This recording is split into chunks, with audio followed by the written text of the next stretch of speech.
Good morning. Welcome. Well, thank you. There's some enthusiasm. Good morning and welcome to the Calaveras County Board of Supervisors meeting for February 19th, 2019. If you're able, would you please stand and join me in the Pledge of Allegiance?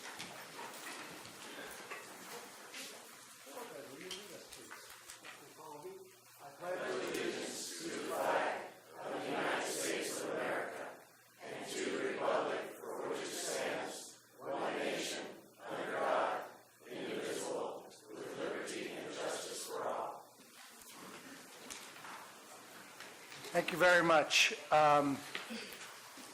Just a quick announcement. What we're going to do, how this today is going to be run. We're going to have, we have a couple items that we have to take care of in county business that are contained on the consent agenda.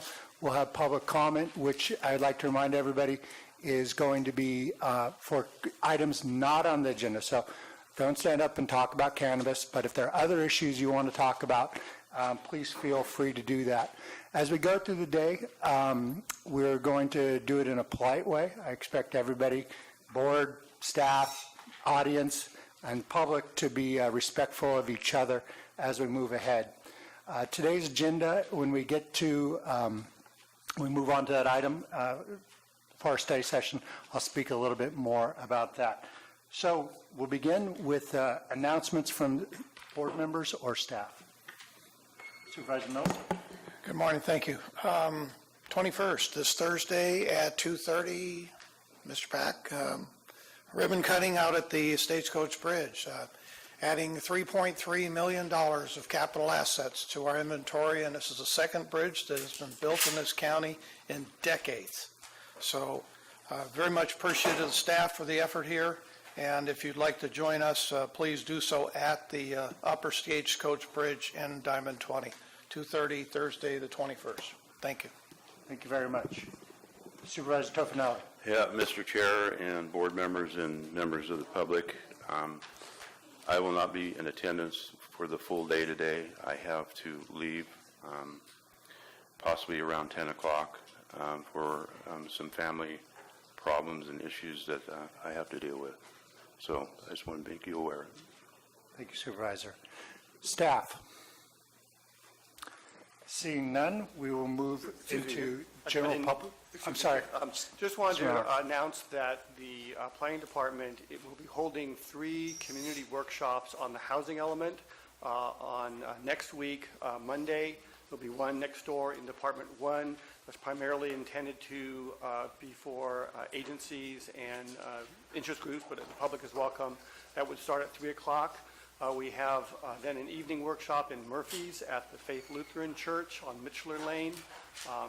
That's at 6 o'clock. And then on Tuesday evening, we'll have a third workshop in Mountain Ranch at the community center. So the public's welcome, and we hope to get your input on the housing element. Thank you. Thank you very much. I would like to make an announcement that I recognize that normally our start time is at 9 a.m., but because of the great deal of information we want to go through today, I used the discretion of the chair to move the meeting time till 8 a.m. So I thank the public and the staff for working with me on that. We'll move on to general public comment. Is there anybody who'd like to speak about something that is not on today's agenda? Public comment. Any item of interest to the public that is within the subject matter jurisdiction of the board and is not posted on the consent or regular agendas may be addressed during the public comment period. California law prohibits the board from taking action on any matter which is not posted on the agenda unless it is determined to be an emergency by the Board of Supervisors. If public comment is completed before the 30-minute allotted time period, the board may immediately move to the next order of business. If public comment is not completed during the allotted time period, it will be continued as the last item of business in order to provide an opportunity for the remainder of comments to be heard. Again, I'd like to emphasize this is about items not on the agenda. Cannabis is on the agenda, and if we could keep 5 people standing up there, that way I could keep track of how many speakers we have.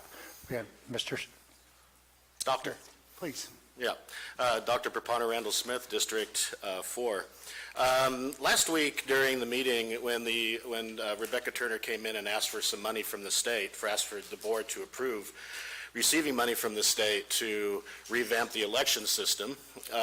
Mr. Supervisor Mills had asked her whether it had anything to do with H.R. 1.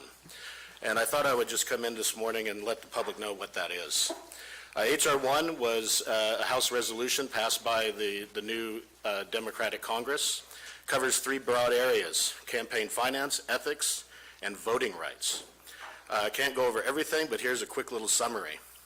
When it comes to voting rights, it creates a new national automatic voter registration that asks voters to opt out rather than opting in. It offers early voting, same-day voter registration, and online voter registration would also be promoted.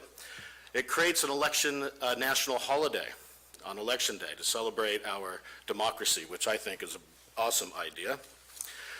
It ends partisan gerrymandering on federal elections and prohibits voter roll purging, which we've seen happen across the country, denying people their right to vote.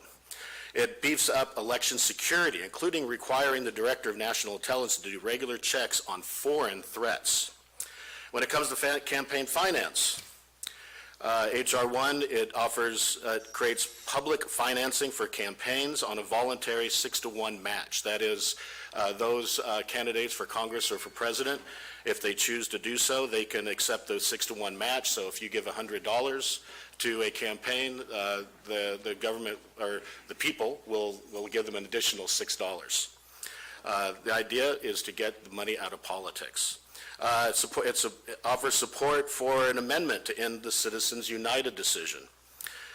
It calls for passing the Disclose Act that would require super PACs and dark money political organizations to make their donors public. It calls for passing the Honest Ads Act that would require Facebook and Twitter and other similar media to disclose the source of money for political ads on their platforms and share how much money was spent. It prohibits coordination between candidates and super PACs. When it comes to ethics, it requires the president and vice president to disclose 10 years of their tax returns and requires candidates for president and vice president would have to do the same. Stops members of Congress from using taxpayer money to settle sexual harassment and employment discrimination lawsuits. We pay for that when those guys mess up. That's not a cool thing. So at any rate, H.R. 1 is all about preserving democracy and the right to vote. And one thing that's interesting is in the automatic voter registration, every time you move, you get a notice, you're told what it is to be an elector, what the law is around it, and what penalties are if you violate those laws. It protects against election fraud. Thank you. Mr. Morris? Susan Morris. Well, actually, I had something else to talk about, but with the subject that was just brought up, there's a counter to this with H.R. 1. H.R. 1 is brought up this time. That was the first bill that the Democrats have brought into the nation. I don't know if any of you know about, and let me tell you that I'm Director of Research and have been since 2011 for the Election Integrity Project of California. If any of you are familiar with the latest Judicial Watch, they were our lawyers. We came to an agreement. We had sued the Padilla and also the Dean Logan, who is the Registrar of Voters for LA, because of the very fact California does not keep clean voter registration database. In fact, California, until 2016, was the only state in America that did not have a statewide voter registration database. We have a mess on our voter registration databases. We have 58 different ones, and now we try to have one, but if you all read the paper, you will find out. LA County had 1.5 million people that are inactives, haven't voted, deceased, duplicate voters that have not been cleaned in 20, 30 years. We don't have clean voter rolls. And we go back to H.R. 1. H.R. 1, if you have a national voter registration and we can't keep the states clean, the voter rolls clean, they're not going to be clean in the nation. And let's talk about the people that are not citizens in America. Citizens do not have the right to vote under the Constitution. We have no way of keeping them off right now, and they're not being done. So some of these ideas, even here, they're moving towards vote centers and different projects. to give the voters a better experience, but what we're not doing is being sure that lawful votes are accurately counted. And that's the big issue here. And that's the big issue with H.R. 1. So don't be fooled. Until we get systems in place to have clean voter registration, and I'm sure Rebecca can vouch for me also, this has to be done before anything can happen, and we're a long ways in America, and we're a long ways in Calaveras County, in the state. Calaveras County is actually pretty good, but we also have issues. One of the things is motor voter law. You can automatically be registered to vote through the DMV, but you have to opt out. You have read, I'm sure, and I can bring you in all kinds of articles Thank you of very how much. that didn't work. Thank you very much. You're welcome. Next speaker.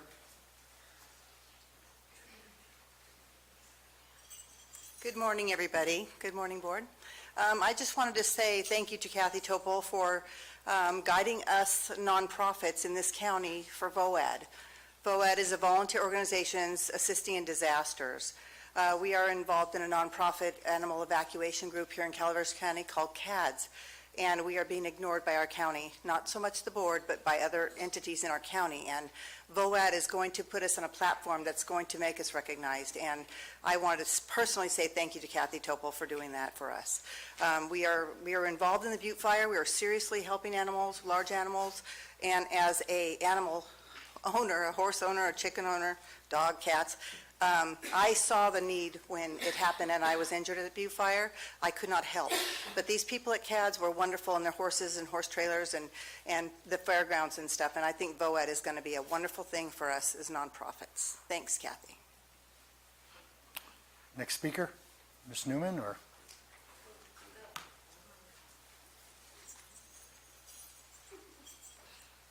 Good morning, Board. Bonnie Newman from Double Springs. Newspaper article I'd like to read for everyone. Seattle. Boy 4 finds gun and shoots pregnant mom in the face. A 4-year-old boy in a Washington state apartment found a loaded gun under a mattress and used it to shoot his pregnant mother in the face. The 27-year-old woman and her boyfriend were watching television in bed Saturday when their son found the gun between the mattress and box spring. He unintentionally shot his mom in the face. First of all, it wasn't unintentional because this child knew how to hold a gun, point a gun, and shoot a gun. Don't think he meant to shoot his mother, but that's what happened. So if we had more guns, I'm going to take a weird perspective here, maybe the mother would have been packing and she could have pulled it out and shot the kid before he shot her. Or maybe the boyfriend would have had a gun under his pillow and he could have pulled it out. If it would have been a semi-automatic, he could have cut the kid in half. That would have solved the problem, wouldn't it? I don't think so. When I'm elected king of the world, I'm going to require extensive background checks and testing. If anyone is caught with a registered gun, $1,000 fine and a year in jail. If anyone's caught using an unregistered gun, $10,000 fine and 10 years in jail. I don't think guns should be outlawed, but I do think, like vehicles, every year you have to pay a registration fee to own a gun. Every year, $100 per gun. What we find happening is, because there's so many people and so many laws, I think the basic problem in America and in the world is overpopulation. We got too many people living too close to each other.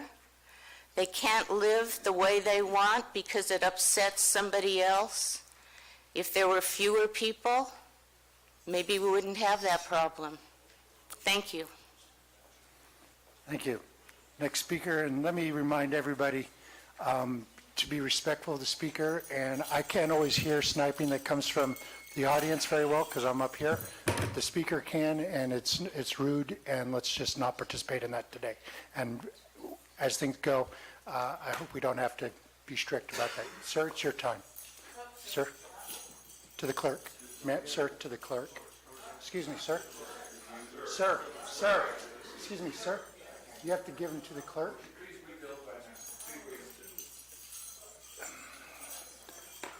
Please read Start them. his time. I ask you to read those, please. Sir, we, Articles sir, all over the sir, our board, We're here again. Sir. It's a joke for us having this thing about pop. sir, What?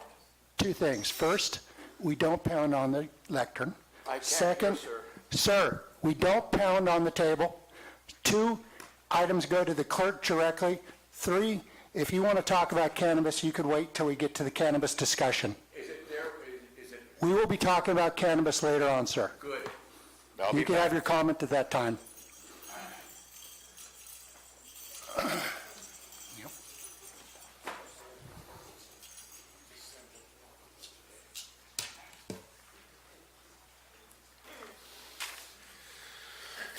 Good morning. Today is going to require a lot of intensive thought, but before we get there, I would ask all of you to take a step back and consider for a moment the magnitude of the drug epidemic occurring right now in the county and across the country. The punitive drug treatment policy that disproportionately affects the poor and disadvantaged in this county is predatory because the system has created a cycle that feeds itself.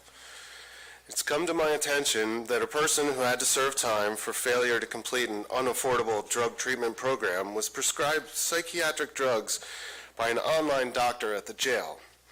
What began as a request to treat anxiety resulted in Zoloft and Trileptal, which are very strong medicines used to treat psychotic behavior and bipolar disorder.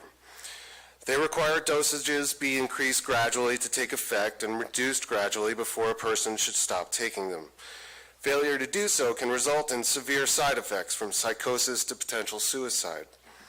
The majority of inmates are being prescribed these drugs, from what I've been told, and then released without enough medicine to make it through the 3-month waiting list to see a doctor on the outside.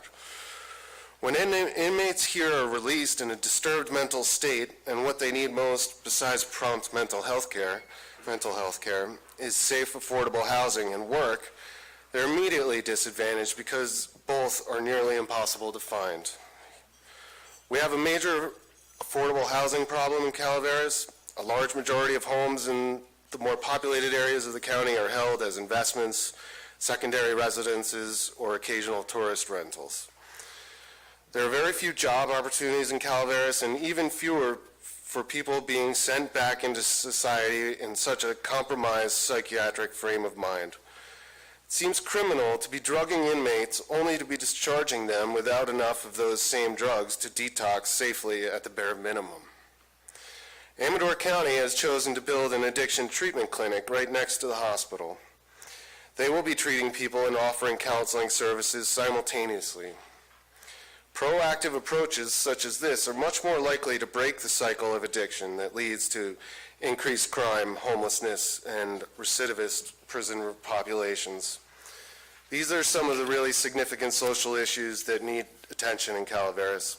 The county could benefit greatly from reassessing its own role in feeding this cycle and how enacting a more proactive approach might solve more problems than it creates. Thank you. Thank you. I'd like to remind everybody that if you're standing in the back, you're expected to speak. So if you're not, if you could take a seat.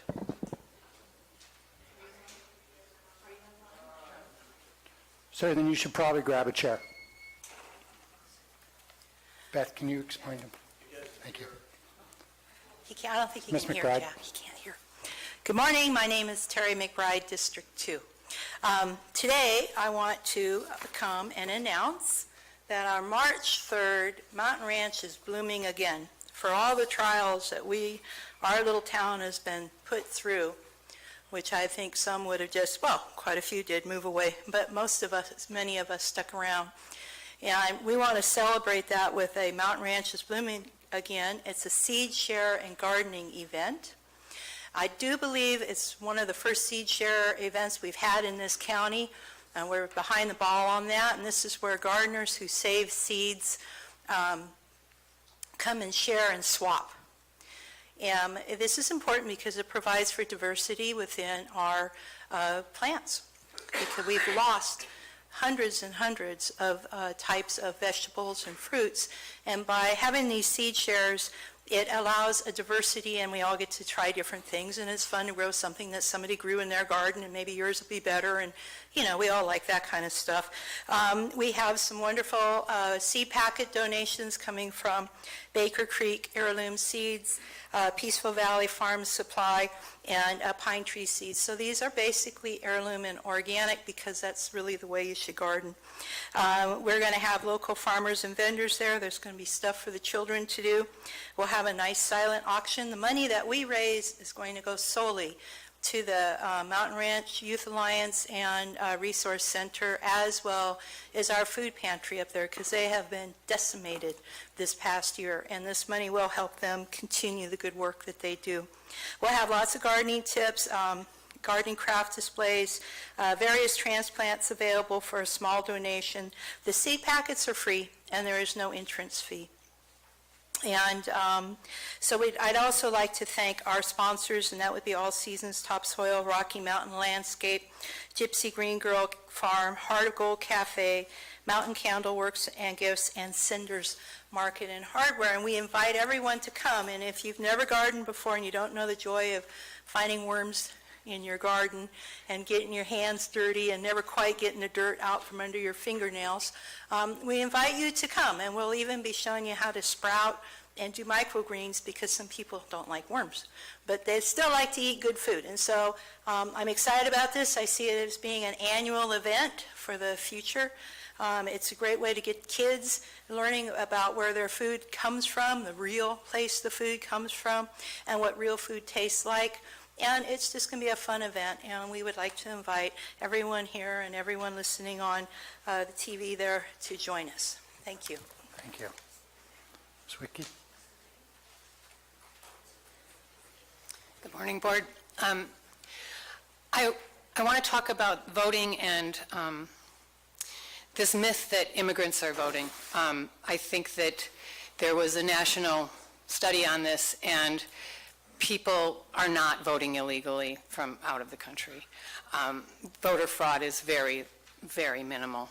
On the way in, I was listening to the radio, and they were talking about a study recently that the most innovative entrepreneurs right now are immigrants. They're finding that Asian and Latino populations have some of the most innovation. So I think when there is a sort of anti-immigrant sentiment being forwarded through the media and from the current administration, it loses sight of the fact that this country was built by immigrants, that diversity is a good thing, and we are all improved by interacting with other cultures. I don't think that our goal should be a homogeneous, predominantly Caucasian mindset. And so I want to encourage people to look into it and to understand that the more people that are enfranchised to vote, the better. But it's understood that people who are non-citizens cannot vote. And so if you would like to vote, you have to go through the process of citizenship. Voter fraud is minimal. Immigrants contribute tremendously to our culture and to forwarding our technology and our culture. Also, I'd like to talk about Title 25. It's a completely different subject. Title 25 is adopted by 10 counties around California, and it's an owner-builder situation where if you have a building less than 1,200 square feet, you're not required to have sprinklers. You may not qualify for traditional loans when you go to sell your property, but I think it is a way forward to help people in the Butte-Scar and around the county who have traditional non-conforming use to come into to come into code compliance if we adopt Title 25. So I hope that the board will look into that, and I hope that we can really work quickly to adopt that so that more people in the county can build suitable housing that's not requiring $50,000 for sprinklers and, you know, a lot of expensive permitting and fees. Thank you. Thank you. Ricky? Good morning, Vicki Ranke, District 4. I just can't help but have to comment on the elections information about election fraud. You can call it fraud, you can call it corruption, but the way our system is now set up, I look at my vote as being very private, something personal to me. We now have what they call ballot harvesting, and it's become legal in the state of California, and this is something that they want to do nationally. What ballot harvesting opens up, in my opinion, is corruption, and I would call it fraud, because people will knock on someone's door and say, I see you're registered, but can we help you fill out your ballot? And we'll take it for you. And that's supposed to be legal now. And so they were having people bringing in stacks of people's vote-by-mail ballots into the registrars. I'm sorry, but that is not what I believe in America we should be doing with our votes. And so this is why H.R. 1 is very dangerous. We better understand what it's really about. It's what California is doing, and we should be worried about that too, and we should stop it. Not try to give in and say, oh, well, we'll go harvest ballots too. No, that is dangerous, and it's not what America is about. People should have the right to vote if they choose to vote, and that someone else should not encourage you to give them the right to take your ballot. Thank you. Ms. Gordo?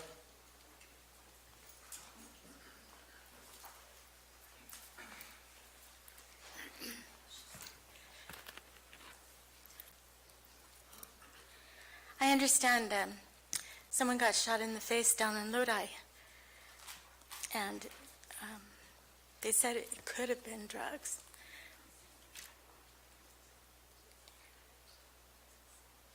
As far as immigration is concerned,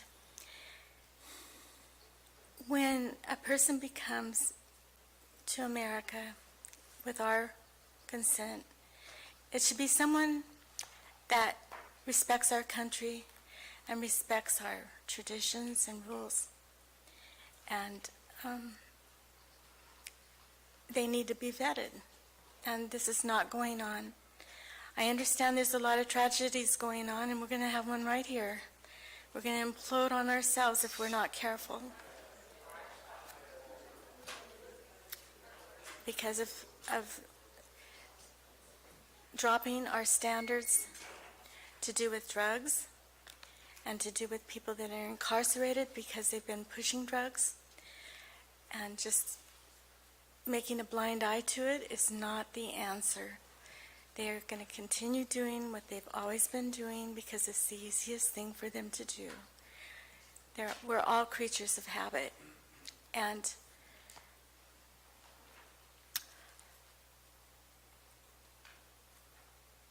so I just hope that people will realize that it isn't just about drugs coming over the border. It's about people that are not loyal to our country and what we believe and what our rules are about. There are actually people that are coming that are not interested in our welfare or the welfare of this country. They're actually interested in destroying us. And so I'm going to quit boring you. Thanks. This will be our last speaker. If there's further public comment, we could have it at the end of the meeting. Are there other people who want to speak on public comment? Seeing none, this will be our last speaker in closing public comment. Ms. Crane. Good morning, Marty Crane, District 5. I just wanted to mention that I worked for the polls for many, many years here in Calaveras, and there are a few misconceptions out there that we hear from time to time that doing a registration online or at the DMV or at online or whatever means that just anybody can vote. But no, the first time you go in to vote, you have to show your ID. You can register online, but the first time you go in to vote, you must show your ID. So there's that. Then also, this issue of harvesting votes, I believe it's like anything else that we put in place to maybe be helpful in some regards. There's always somebody or somebodies that will take advantage of that. So we always have to be ever diligent about these kind of things. But there are people who want to vote who aren't able to, for some reason or another, take their ballot into the polling place. And for instance, in our nursing home here, a few years ago I went there and I asked them, I said, did you let everybody know that it's almost election day?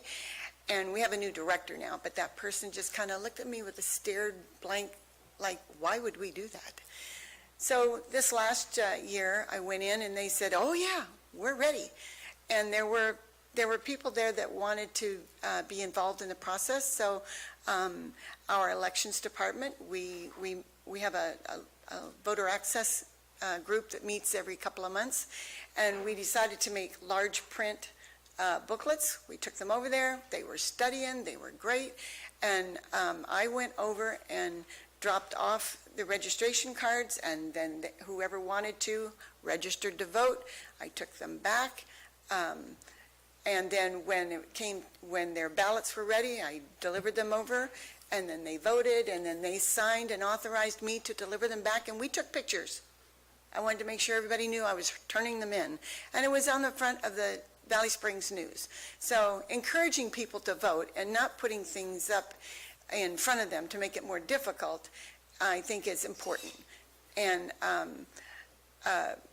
to say that we have people going all over the place harvesting, yes, those voter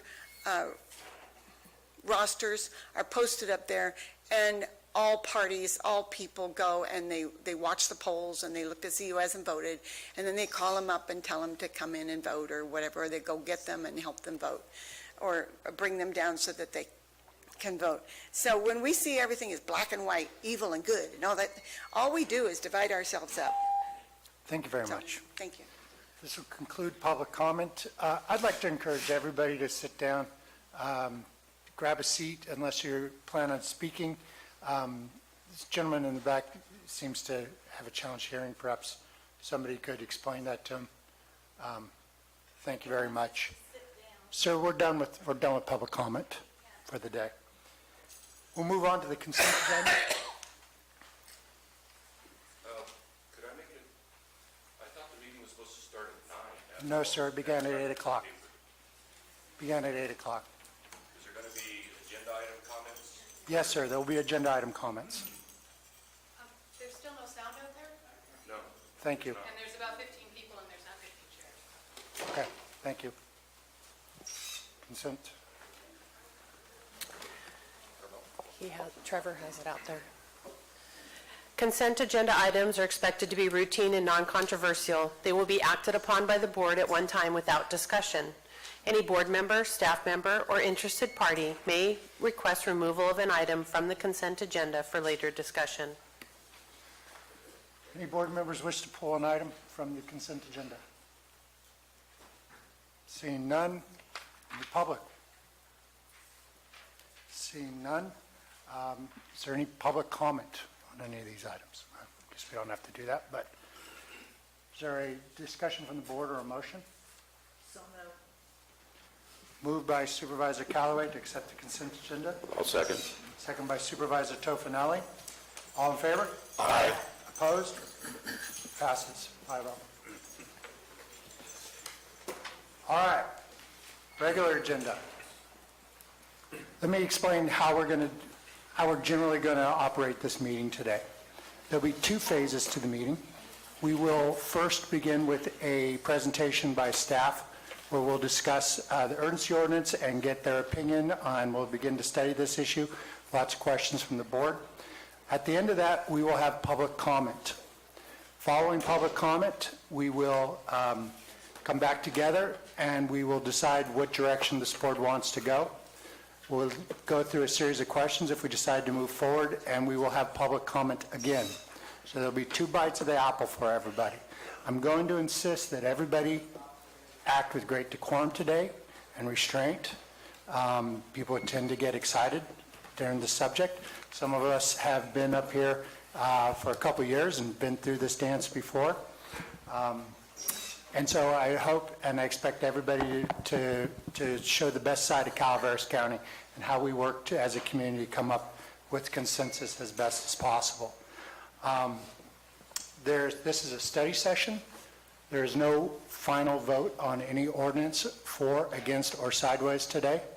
I want to make very clear that because we're having this study session does not mean we're going one way or the other at this time. It's simply to learn the subject and give staff direction on which way we want to go. First part of this meeting is, actually most of this meeting is going to be run as a study session, which means staff is going to be working hard to educate their board and gain information that they need to move forward from us. So with no further ado, I will once again encourage everybody, if you don't have a seat, we'll be working on the communications out front, and I encourage you all to take a seat. Okay. Unless there's a physical reason you can't do that, we want to be accommodating as we can. So with no further ado, I pass it on to CAO Lopez. Good morning, Mr. Chairman, members of the board. Just a little bit of background. On January 15th of this year, your board had a discussion regarding the possibility of having a series of study sessions on a variety of issues deemed important by your board. In all, there were about 15 to 20 individual items that were selected for further discussion in the study session. However, some of them were just variations of others. Included in the list were several items that the board determined were already in some stage of consideration and being developed by staff. Therefore, the board directed that those items be brought back to the board as action items and not included in the study sessions. Those items are currently being developed and will be brought to your board as part of the regularly scheduled items as an action item. The remainder of the items were divided up into 7 individual groups, and your board also prioritized those groups, and they will be scheduled on the 3rd Tuesday of each month for the next 7 months. In developing the list of priority items, the board did acknowledge that most, if not all, of these study items will require substantial research by staff. It was also acknowledged that many of the items will require sufficient funding, significant funding, in order to implement the program. The County Administrator's Office is currently coordinating with those affected department heads to bring those discussion items to you throughout the remainder of the year in the order that you prioritize. Subsequently, on January 22nd, your board determined that the first study session will be held today, the 19th, and the topic will be cannabis.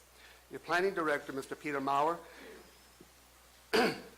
will begin the discussion. Then the departments that are significantly affected by the previous urgency ordinance will provide input for your consideration.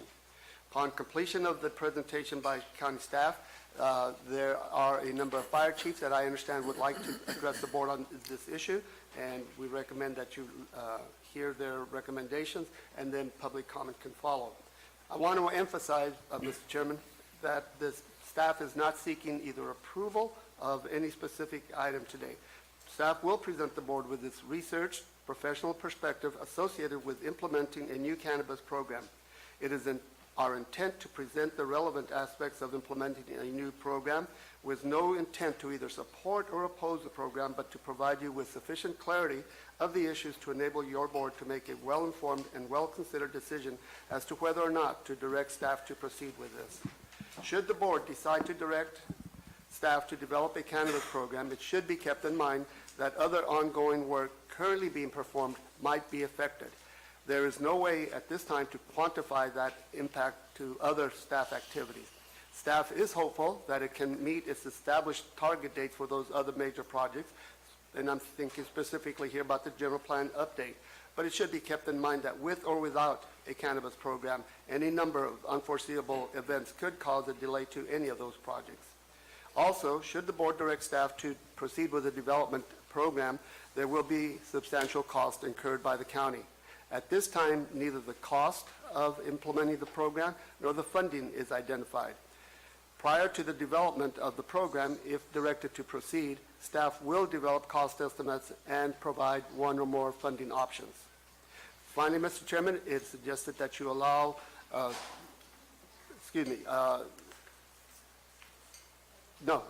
concludes my statement, Mr. Chairman.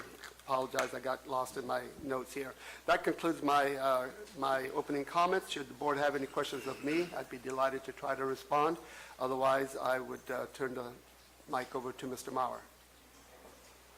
Mr. Mills, you have some questions? Yes, to allow this to flow smoothly, I would prefer that we hear from all of our staff and not get into a question and answer session with them during their presentations, so they can have an opportunity to fully discuss what they want to discuss. And then if there's an option for us to ask our questions or to make any issues that we have or concerns known before the public has an opportunity to speak, so they can understand best how we're thinking and what direction they can weigh in on that, rather than we hearing from them and then us weighing in on their comments, if that's understandable. I think how I'd like to do this with the consent of the board is have each department give their presentation. I'd like to have the opportunity to ask specific questions of those department heads. We could certainly have a discussion, but before we call the question, I would like to have public comment. Absolutely. Before anything on that. So we'll try to make it as much of a discussion as we can while trying to keep it moving smoothly. Thank you. Mr. Maurer, Paul is yours. Good morning, thank you. Peter Maurer, Planning Director. Before I get started, I wanted to clarify one thing in the write-up that was in the agenda packet. I referred to the regulations that were promulgated by the Bureau of Cannabis Control, BCC. Regulations for cultivation were actually developed by the Department of Food and Agriculture. The BCC regulations apply to other aspects of the cannabis industry. So I just wanted to clarify that. I'm sure there were people in the audience that read that and said, wait a second, Maurer's wrong. So after talking to council about that, I realized I'd made the mistake of who had prepared those state regulations. So it was a combination of the Bureau and Department of Food and Ag, and the issue that I think most of us are interested in today is the cultivation aspect, and those are the Department of Food and Agriculture regulations. Now that I've cleared that up, I would like to start by going over some of the recent history of cannabis cultivation in the county and attempts to regulate it over the past several years. Since the enactment of state legislation decriminalizing cultivation for medical purposes, and probably even before that, cannabis has been grown in the county. It was primarily hidden from view in more remote areas of the county. Many of the growers did not negatively impact their neighbors or the environment, but there's always have been concerns about criminal behavior and environmental impacts associated with less scrupulous growers. And just about every rancher that I've spoken to and other large property owners have experienced trespass grows and water theft and other impacts of illegal cultivation. So for several years prior to the adoption of the urgency ordinance, the board held a number of study sessions in an attempt to address an increasing number of grows. Given the conflicts between state and federal law, decisions were delayed with the understanding that the state was working on legislation that would have addressed some of the inconsistencies in state law under the Compassionate Use Act and legislation that had attempted to regulate medical cannabis. In 2015, a series of events took place that changed everything. The Butte Fire ravaged over 70,000 acres and exposed what were once many hidden cultivation sites to the public. Shortly thereafter, the state enacted what was then called MRSA, the Medical Marijuana Regulation and Safety Act. This created a set of standards for cultivating medical cannabis and gave local jurisdictions just a few short months to come up with our own regulations. Otherwise, the state standards would become the operating law for the counties. Several workshops were held, including a joint session with the Planning Commission and Board of Supervisors, in an attempt to develop a draft ordinance.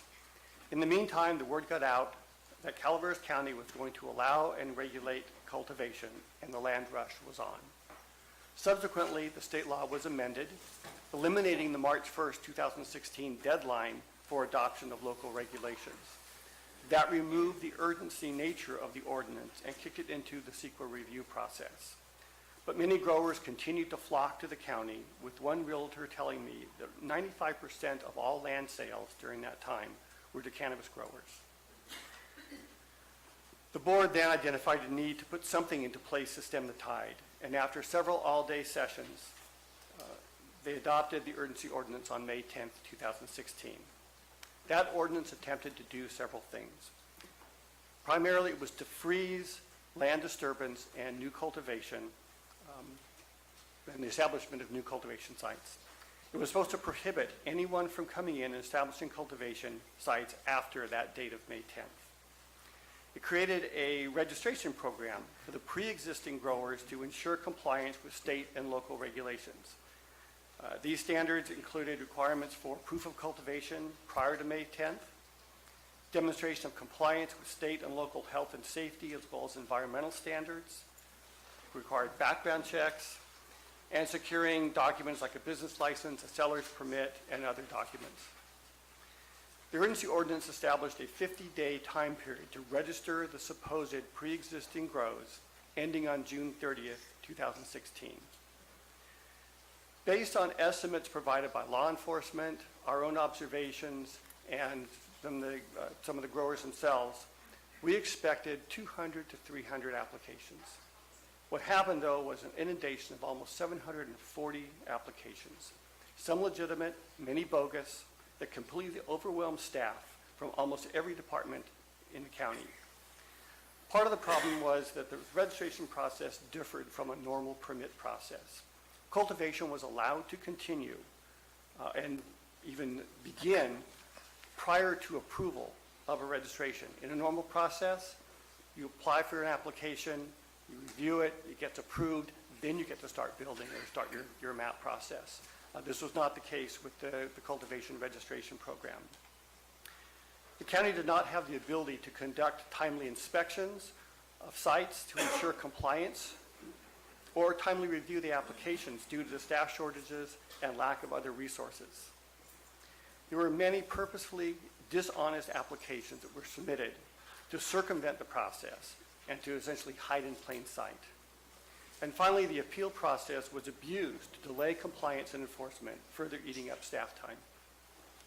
After completing the time-consuming and laborious EIR process, in January 2018, the board adopted the cultivation ban ordinance, terminating the registration program. At its conclusion, the county had denied 335 of the applications. We'd issued 194 registrations. 70 had been withdrawn for a variety of reasons, and we were still in the process of reviewing and inspecting additional 73 applications. So what did we learn from that experience? We learned a lot about the industry and how effective or ineffective certain regulatory schemes were. We spent a lot of time working between departments, working with state agencies and with other counties also grappling with this situation. So we certainly know a lot more now than we did back then. Coordination between departments became much improved, and between county and various state agencies. Because of the nature of the program, we stopped working in our own silos and to some degree developed relationships between staff in many departments that previously didn't really exist. We also developed some new tools, particularly the GIS layers and the regularly updated aerial images, which gave us a great deal of information to help with what changes were occurring on the land. Unfortunately, what didn't work was probably a longer list.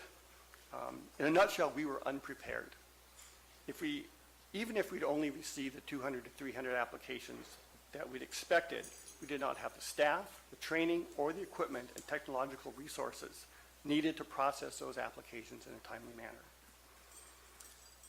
Although there was really no way to avoid the situation, allowing cultivation to begin or continue prior to approval led to abuse of the system. The minimum parcel size for cultivation was too small. Allowing cultivation to occur in residential zones created too many conflicts, and the inability to make timely and regular inspections led to frustration on everyone's part, except maybe those who are clearly growing illegally and didn't really want to have their sites inspected. The appeal process led to lengthy delays and was used as a stalling tactic by many when they were clearly out of compliance. To summarize this part of the study session, many people describe the registration program created by the urgency ordinance as a disaster. I will tell you, given the board that was then in place's desire to create a regulatory program, had we not adopted the urgency ordinance, there would have been a much greater disaster. Excuse me, 4 minutes. Yeah, Mr. Chair, I notice there's some members of the press out there. Normally, we let the press sit back here, and it frees up some space out there. So if the members of the press would like to come sit up here to free up some space. Member of the press, may come, and I apologize, the sound's not working out there. I hope they were accommodating by having the doors open as best we can while we get it fixed. Hang in there out there. So any press out there wants to come? There's no one. All right, thank you. We need to speak up also because we're hearing impaired. Once the urgency ordinance was adopted, sales of land to growers literally stopped. There were still new, unauthorized cultivation sites that appeared, but that number would have certainly been much bigger without the constraint of the urgency ordinance. Still, the ordinance wasn't perfect by any means, but those problems were primarily a result of decisions made at the time with regard to zoning, minimum parcel size, and other standards, not the urgency ordinance itself. The takeaway from all this from the planning department's perspective is if it is the board's desire to consider a new regulatory program, don't rush it. We are not in the same situation that we were in 2016. There is no urgency. We will need to have staffing and resources in place before we start accepting applications. The best we can realistically handle is 25 to 50 applications without significant staff increases in all departments affected by a new cannabis regulatory program. Even that will likely cause delays to other projects and programs. If regulation is what the board desires, it can be done, but it needs to be done carefully and thoughtfully and not rushed to meet an artificial deadline. In addition, there are several fundamental issues that I believe every department head has agreed upon. All permits, both state and local, must be approved and validated before any cultivation begins on any site. This is regardless of whether they were previously approved or not. A program should be limited in some manner or delayed to the point where all staffing and resources necessary to operate the program is in place. 25 applications is the most we can handle without additional resources. We also recommend that a permanent residence should be located on any cultivation site to reduce many of the problems of unauthorized housing, waste disposal, and other issues associated with the urgency ordinance. At this point, unless you have any questions of me, I would like to turn the mic over to the other affected department heads, starting with the sheriff or whoever else wants to get up. Are there any questions you have of me before we move on to other departments? Any questions from the board at this time? Supervisor Yes. Galloway? Mr. Maurer, I wasn't real clear on the last comment about all permits must be approved before starting.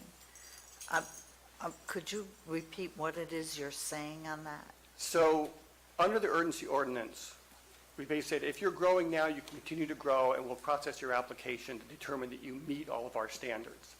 What I'm saying is that no one gets to put a start in a pot, a seed in the ground until they've been issued a permit by the county. That's been then turned over to the state for issuance of the state license program. You bring that back. It's validated that the state license and the local permit are for the same activity, and then they can begin growing. Otherwise, we'll be back into the same problem we had before, where people were growing, it was impossible for us to keep track of them all, and it was abuse of the system. Just like any other permit process, you need to get your permit first before you start the activity. That's what we're recommending. Supervisor Galloway, do you have another question? Supervisor Stopper?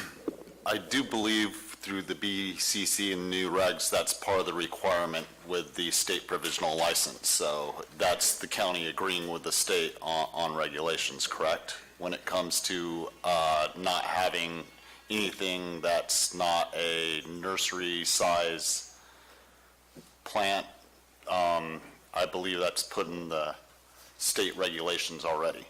Well, the state requires an authorization from the local jurisdiction. Right. My recommendation is that authorization is a permit that has been, we've inspected the site, we have gone over whatever requirements that we have. Do they meet our standards? Yes, they do. Now you can apply to the state. Okay.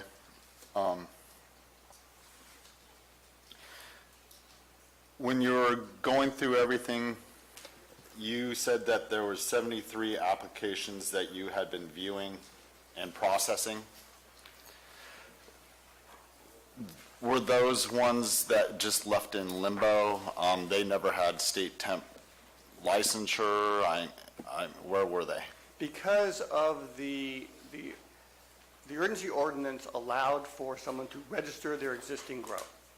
And by registering, they were considered in compliance with the county rules, essentially until shown otherwise. So as we processed the various applications, we said, yes, this one meets all of our standards, we've inspected the site, all of the requirements are met, we issued the registration. If we found that they didn't, they were given opportunities to correct that. In some cases, it was just flat out denied because they were clearly not cultivating prior to the May 10th deadline, or the May 10th deadline. But it's just a matter of, because of the huge number of applications, the staff shortages that we had, not really shortages, we just didn't have enough people to handle that size of the program. It just took time.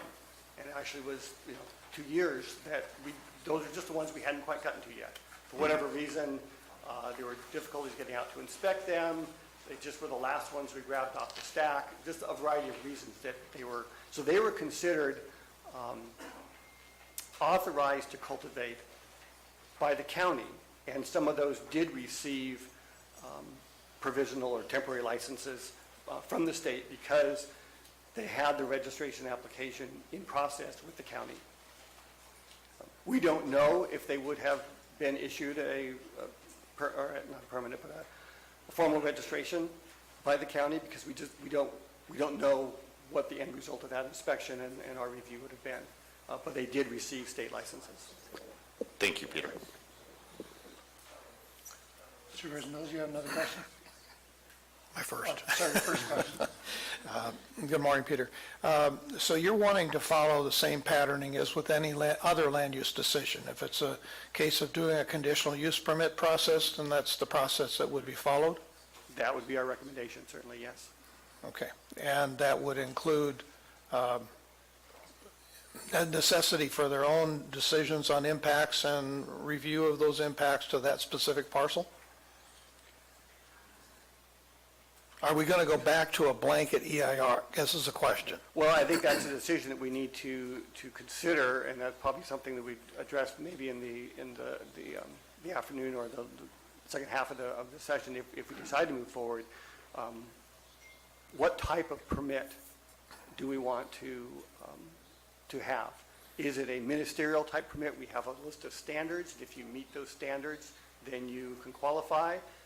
Or is it discretionary, where we go through a CEQA review process for each individual site? There are either hearings or decisions that are made that are appealable. That's a decision that the board would need to provide direction to us regarding. I believe that we can utilize the EIR for a regulatory program. Most likely we would want to do an addendum to that. But we could also certainly require that each individual project is discretionary, and that we would look at each one separately. And review them on their merits, just as we would with an olive orchard in Copperopolis, or, as you're aware of, or a vineyard or expanding or something like that, where we have to look at it and its merits and the land use designation that is currently applied there. Well, I think the question is whether or not is it a ministerial or discretionary application. An olive orchard in Copperopolis that was zoned R1 was a use that's not allowed in that zone. And so that's something that just they couldn't do. In an A1 zone, an olive orchard is a permitted use by right. We don't necessarily look at it. In this case, if it is ministerial, there would certainly be a lot of standards that we would want to establish for such cultivation. Setbacks, distances to sensitive uses, fencing requirements, whatever standards that the board feel are appropriate for a ministerial type of permit would be part of the ordinance. I guess the reason for that point is that there are going to be places where they're going to bump up against a zoning issue. And so we need to be able to build into that conversation how we're going to treat that and to what level we're going to treat it. I just want to be sure that we're gaining some clarity on, at some point, some of these may require a whole lot more work than just simply a ministerial act. That's a possibility, yes. Thank you. Thank you. Peter, before we move on to the next item, bring up the next speaker, I'd like to, nobody leave. We're going to take 5 minutes. We're going to try to get the television and sound working out there. So this is a very limited break. We'll start with 5 minutes and see how long it takes. So we stand adjourned for the next 5 minutes. Mike? We're going to reconvene the meeting. I appreciate everybody's patience. We have a high-tech new sound system in place. There's sound out in the lobby, and we are hooking up the television next door so that will be functioning as well. So I appreciate your patience. Thank you very much, and thank you for the hustle by IT to get this solved. Mr. Maurer, I give you back the ball. Well, I'm done unless there are any further questions. At this point, I'd like to turn it over to Jim Macedo from the Sheriff's Office. Thank you very much. Captain? Good morning. My name is Jim Macedo. I'm a captain with the Sheriff's Office. Before I begin, I'd like to speak on behalf of the Sheriff for a moment. He's unable to be here today. He sends his regrets. He was assigned to a commission on the State of California Peace Officer Standards and Training, and they're meeting out of town today. That meeting was previously scheduled, and so he was required to attend. So the Sheriff does send his regrets. However, I know he'll be watching this as soon as he can, and he'll be able to provide comments at a later date. With respect to the Sheriff's Office, our presentation today is going to be relatively light and generalized. I know that there will be additional meetings as we move forward, and I think in the interest of everyone's time, it might be better that we get into specifics at a later date or at separate meetings, because quite frankly, the Sheriff's Office could probably spend 3 hours up here talking about a variety of incidents and issues that occurred as it related to the urgency ordinance. So I'm going to jump right in, and you'll have to forgive me also if I repeat some of the things that Mr. Maurer brought up. I wasn't here for the first portion of his presentation. As it relates to the application process, we would require, automatic revocation and disqualification standards in the ordinance.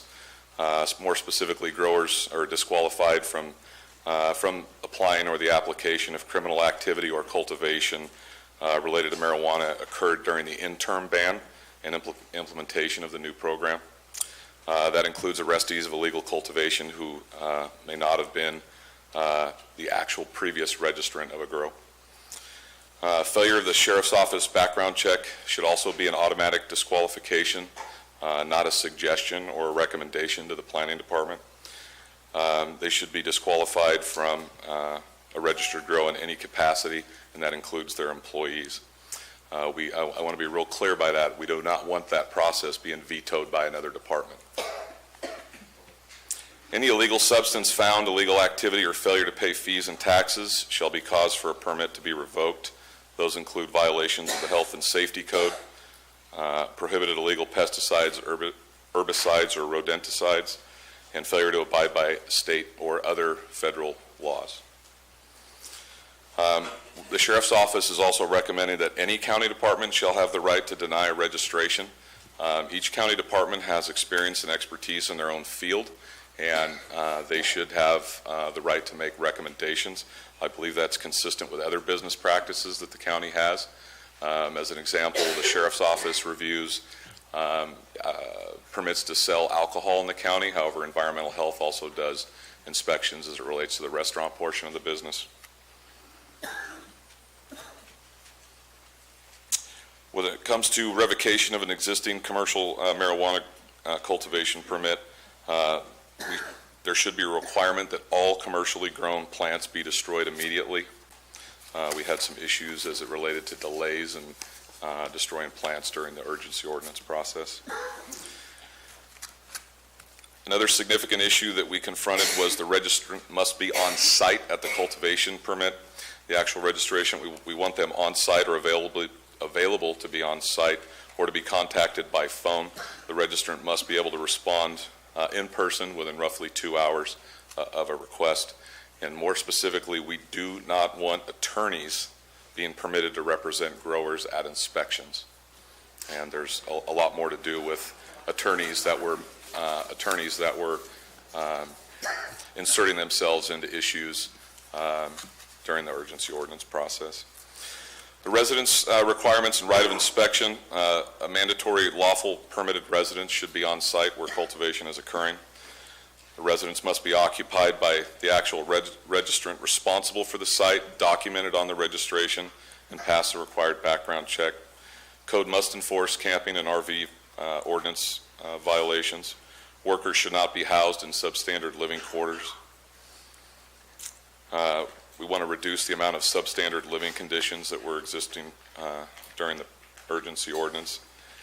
This will also drive and reduce the complaints to the sheriff's office. Everything must be registered to a physical address, not an attorney's address. Again, that was some of the nonsense that was going on previously.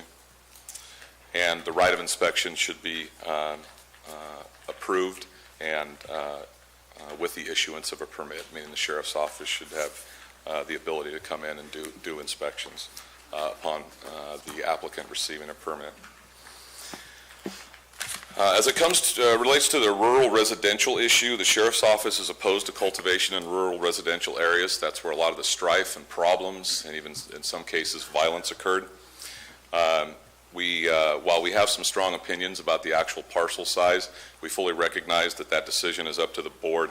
However, we had a lot of issues with 20-acre residential sites, and we do not believe cultivation should be allowed on any parcel or property smaller than 20 acres. When it comes to making decisions on the board, I just kind of want to caution you, the more cultivation sites you allow, the easier it will be for those who are cultivating illegally to hide. If you started, and I'm just going to throw an arbitrary number out there, with 25 permits, we could map that relatively quickly and have an idea where those locations are. However, when you expand that to 700 permits, it makes the investigative process a lot longer in determining which ones are illegal and which ones are not.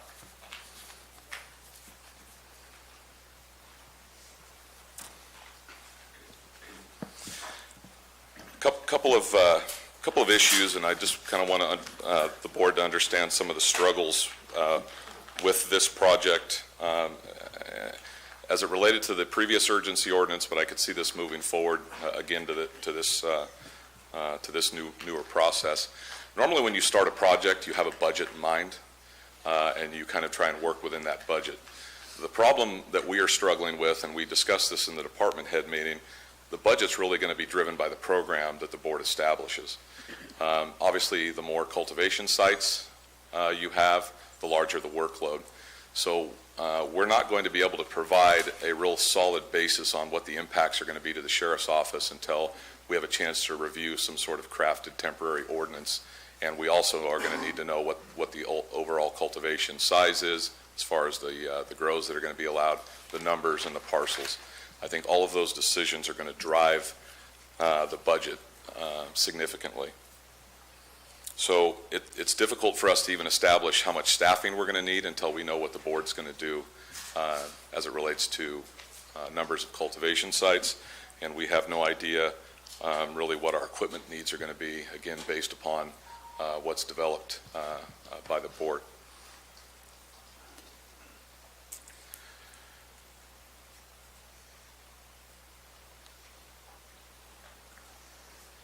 Lastly, and this probably might be one of the more important comments I make today, when looking at a regulatory marijuana process, I want to make sure that the board is incredibly clear, as well as the public. When looking at the marijuana regulatory process, all of the funding received as it relates to that regulatory process is being driven towards the sheriff's office portion of the regulatory process, the background investigation, the clearance of the cultivators and or their employees. The flip side to that is the criminal impacts. The criminal impacts that are associated with marijuana, those we cannot utilize the regulatory funding for the criminal investigative portion of this. The real costs, the true impacts to the sheriff's office are on the criminal side of this matter. We've got some evidence to support that based upon the urgency ordinance and what has happened. So I think when the board is drafting the ordinance or reviewing the ordinance or discussing the ordinance, please do not underestimate the costs of the criminal impact to the sheriff's office, to the DA's office, potentially to probation and code enforcement as well. That's where our significant costs were, and without proper funding to support the criminal investigation process, this will not work. This will turn into another train wreck. So I would really encourage the board to understand up front when crafting this that you have to address all of the criminal activity that comes along with allowing cultivation of marijuana, and make sure that that funding is in place up front. We cannot start the process again like we did previously after the ordinance is passed. We were scrambling to get things together, and while the men and women of the sheriff's office did an excellent job, that equipment, that staffing, that funding, those teams have to be in place early, and probably equally as important, the court or the administrative process also has to be established early, so that there is a criminal justice system or an appeal system in place to deal with the issues that you know are coming. Again, we don't want to rebuild those while the process is going. And I know there's been some discussion about, well, the county will recover costs as it relates to liens or fines or fees, and that's just not been a reality. That has not been a reality, so I would not count on that being a sufficient funding source to address the criminal issues or even really the appeals process, because those funds have not been realized to this point. And when you're dealing with individuals who live in a risky lifestyle or engage in risky behavior, those types of people aren't always willing to pay fines and fees, and a lot of them won't even attend their hearings. The ones that are going to attend are the ones who are somewhat trying to be compliant or have something to lose. Those that are purely speculators that are in here quickly to try and gather a whole bunch of money up and take off, and those are the ones that tend to be some of our biggest problems. They're not going to wait around to attend your appeals process, much less show up in court, much less follow the rules and guidelines that Calaveras County has established. And if you don't set the sheriff's office up to address those people up front, I think you're setting this new board up for failure. And I can tell you, I think the urgency ordinance from the sheriff's office standpoint was a complete and utter failure. And while I know history has a tendency to repeat itself, that's one thing I would not want to repeat in Calaveras County ever again. Lastly, as I mentioned, I have a lot more small specific issues, but I don't think it's going to be wise to go into those today. I think as department heads meet, or as we sit and start crafting the ordinance, or we find out what it is the board wants to do, I think that might be a better time to have those discussions. So with that said, I will take any questions. Any questions from the board? Supervisor Mills. Yes, Captain. In looking back on the urgency ordinance, I was sitting back in the back of the room during that entire crafting process. I don't think there's another elected official sitting here today that was here. The point is that hiding behind the LLCs, hiding behind attorneys, hiding behind rental agreements, Do you think that one of the biggest ways that we can help ourselves here is to ensure that only the property owner is the one that has that permit, only the property owner is responsible, only the property owner is our single point of contact? Would that help you in your job? It would certainly speed the process up. And if that was the prerogative of the board, we would certainly support that. I think what's difficult for the board is you're trying to determine who's going to be responsible in advance. And I think you have some responsible property owners, and I think you had some incredibly irresponsible property owners. And I'm sorry for giving you a back and forth answer, Supervisor Mills, but what's hanging me up is we had a group of people that came in and bought some property in Calaveras County at an incredibly cheap price, and they destroyed the hell out of that property. They created a lot of environmental damage to that property, and when their grow got hit, they up and left that property. And while we considered seizing that property and reselling it, the cost to clean that property up would have far outweighed the value of that property. And I think, again, that's where the previous board, I think, got sold some false information. I think there's just really a lot of that going on. So, you know, what we're really trying to do is determine who's going to be responsible and who's not, and who's going to comply with the law. And that is really difficult when you're dealing with a segment of society who historically hasn't always been so compliant with the law. I'm not here to say that, you know, every cultivator is a complete outlaw. There were cultivators, in fact, that tried to comply with what Calaveras County was doing. But there was during that previous urgency ordinance, there was an incredible number of people that came in here with the wrong idea, the wrong plan, and then it also brought in a number of criminals that were preying on those people, both the legitimate growers that were trying to comply and the illegal growers. So I'm sorry, that's a really long answer, but I don't think that's a hard, fast rule to answer your question. I think it would help us. It would definitely speed up our investigations, which when you speed up our investigations, it does equate to a cost savings. But I'm just not sure it's a complete fail-safe, if you follow me. Thank you. Supervisor Stop. You know, the smaller parcels, when I was on the planning commission and I heard the first appeals, we saw a majority of the problems, and from my viewpoint, I concur with you that the smaller parcels and residential areas were there were more problems in those areas coming forward sooner.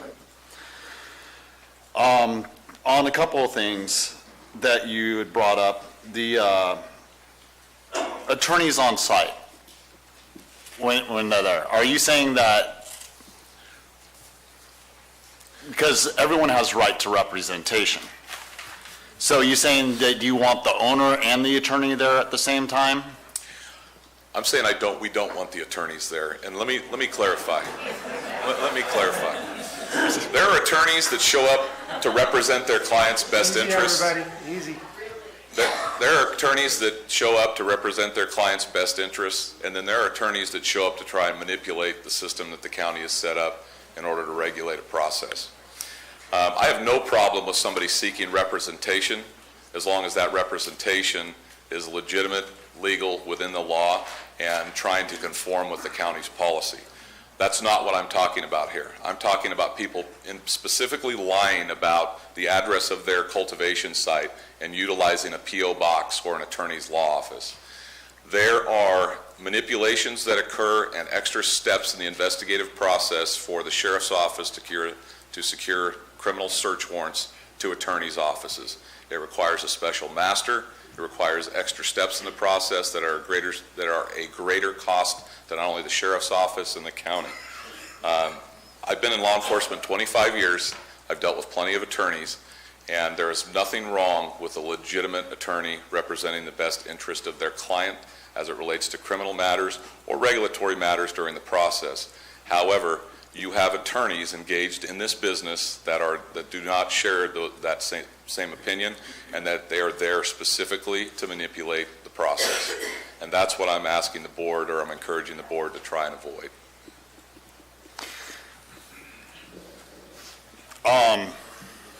The other thing, number of sites. So say we move through this process, then at a certain point, whoever's controlling this regulation and putting it together, they will bring forward the ordinance that may be put together in the future, and then you would say, based on this number of people and these rules within the ordinance, this is what the sheriff's department believes they need, and this is what we believe the cost may be in the future.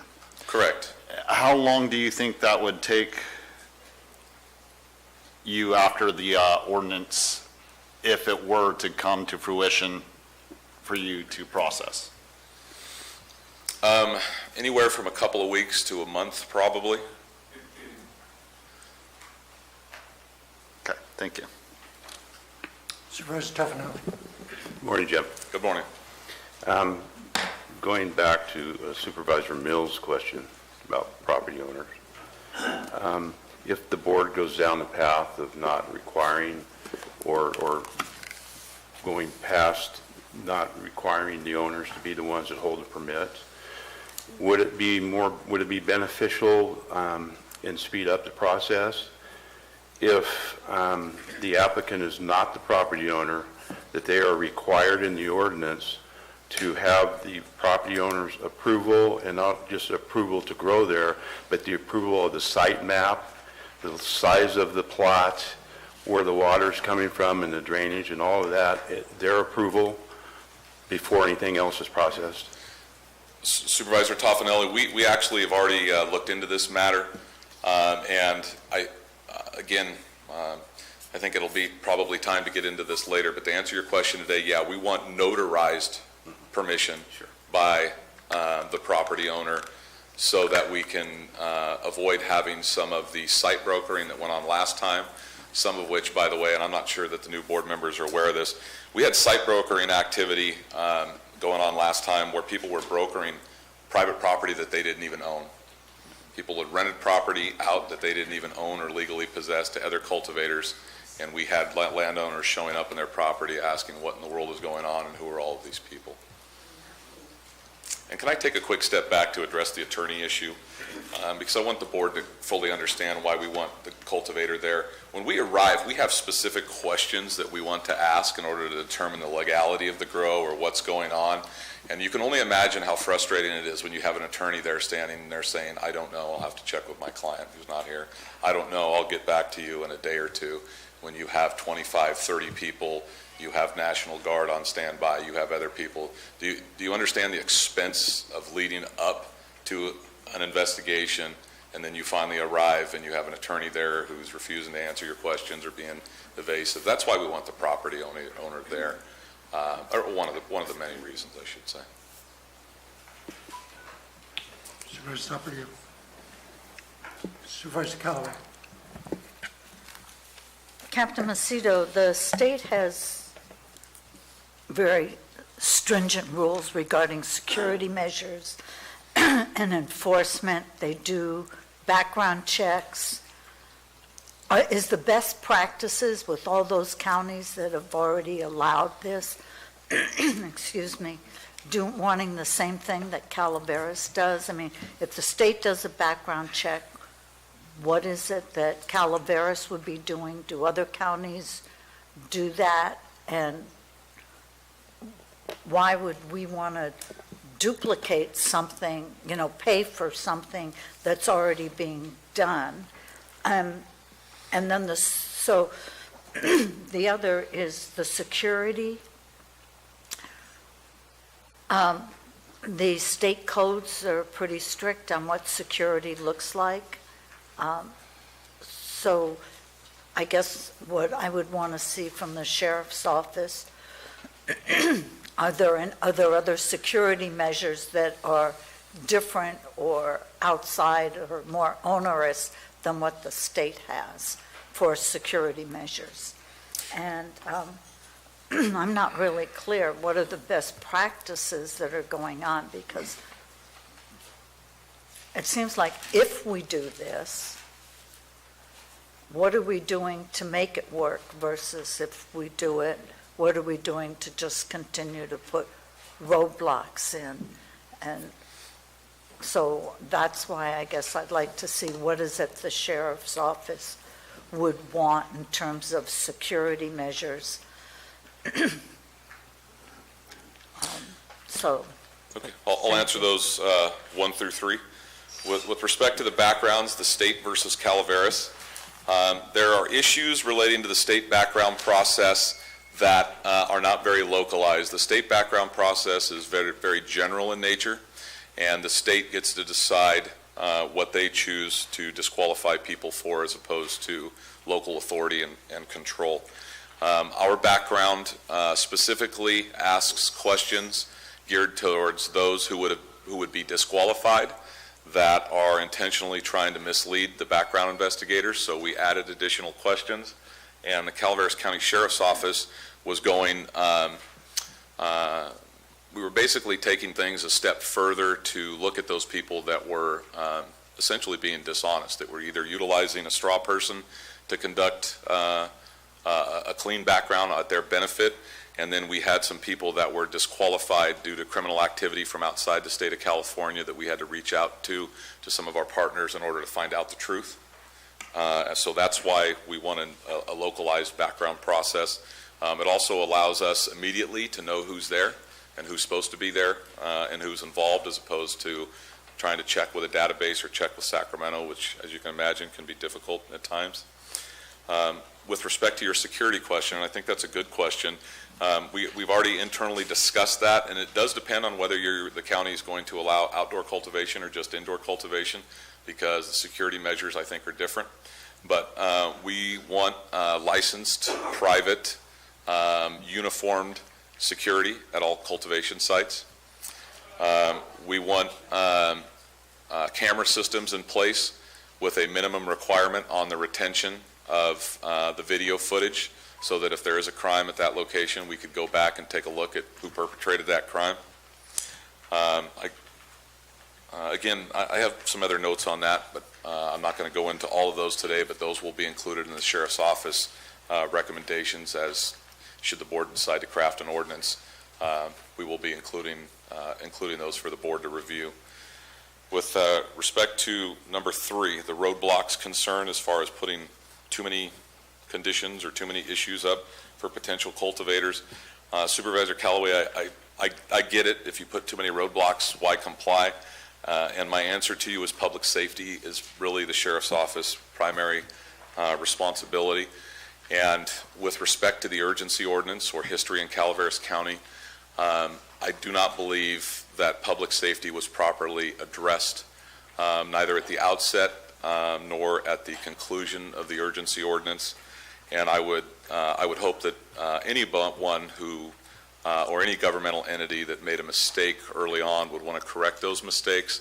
And again, when it comes to the Sheriff's Office, you know, I think we have to have public safety in mind. We have to have the neighbors in mind who are going to live next door to the cultivation sites. I think we have to have the potential innocent victims who may live next door to a cultivation site, who may have nothing to do with marijuana, but unfortunately they find themselves wrapped up in an unfortunate incident or a confrontation with either a grower or someone who's going to a grower's house to prey upon them or their cultivation site. And again, I also think those roadblocks protect the growers from the illegal people that are definitely going to come in and try and manipulate whatever system Calaveras County puts forward.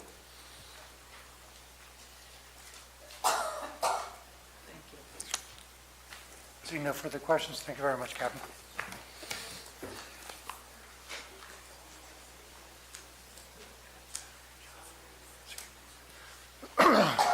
I apologize to everybody. We seem to be having more technical difficulties in broadcasting.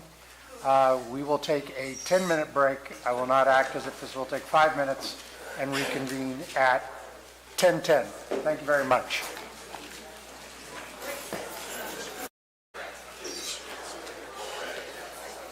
Welcome back. I apologize again for the technical delay, but we were not broadcasting over the internet.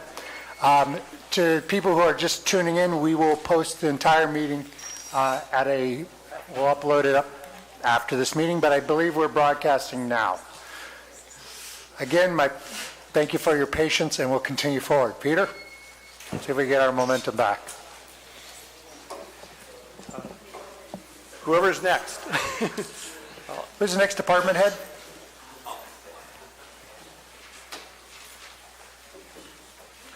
Josh? Morning, Chair, Garameni, members of the board. My name is Joshua Pack. I'm your Director of Public Works and Transportation.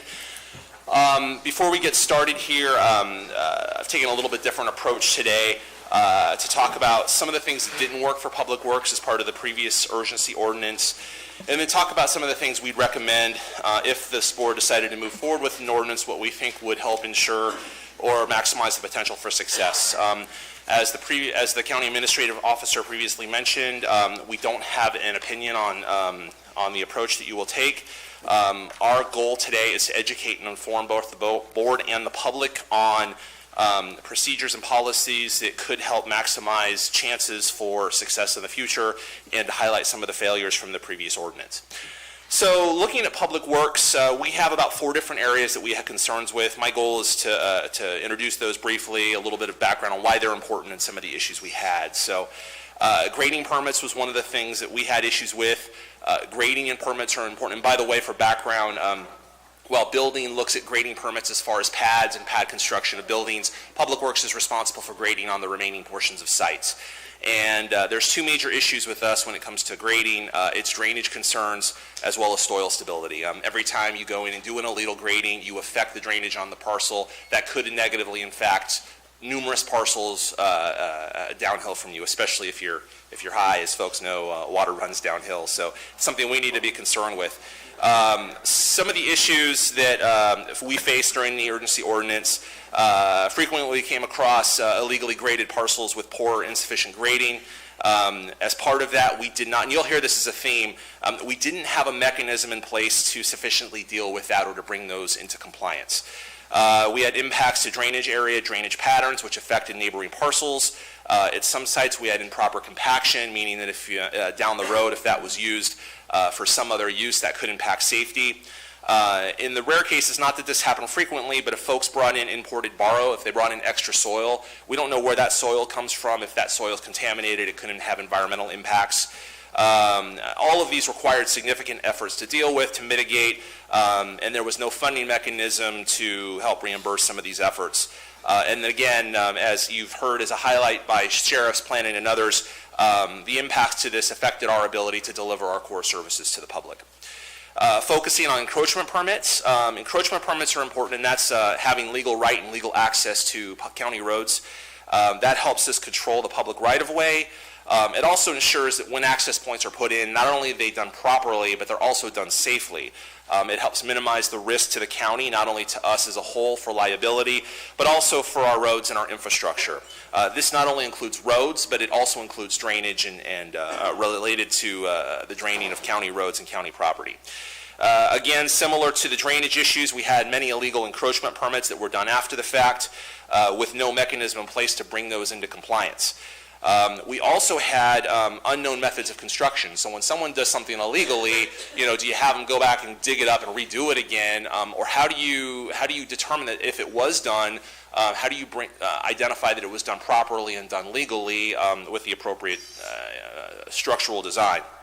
Again, this does impact county roads and infrastructure directly. In some cases, in some extreme cases, it could lead to some unsafe conditions where the county could be held liable. And again, it takes significant efforts to mitigate these without any funding mechanism and affected our ability to deliver core services.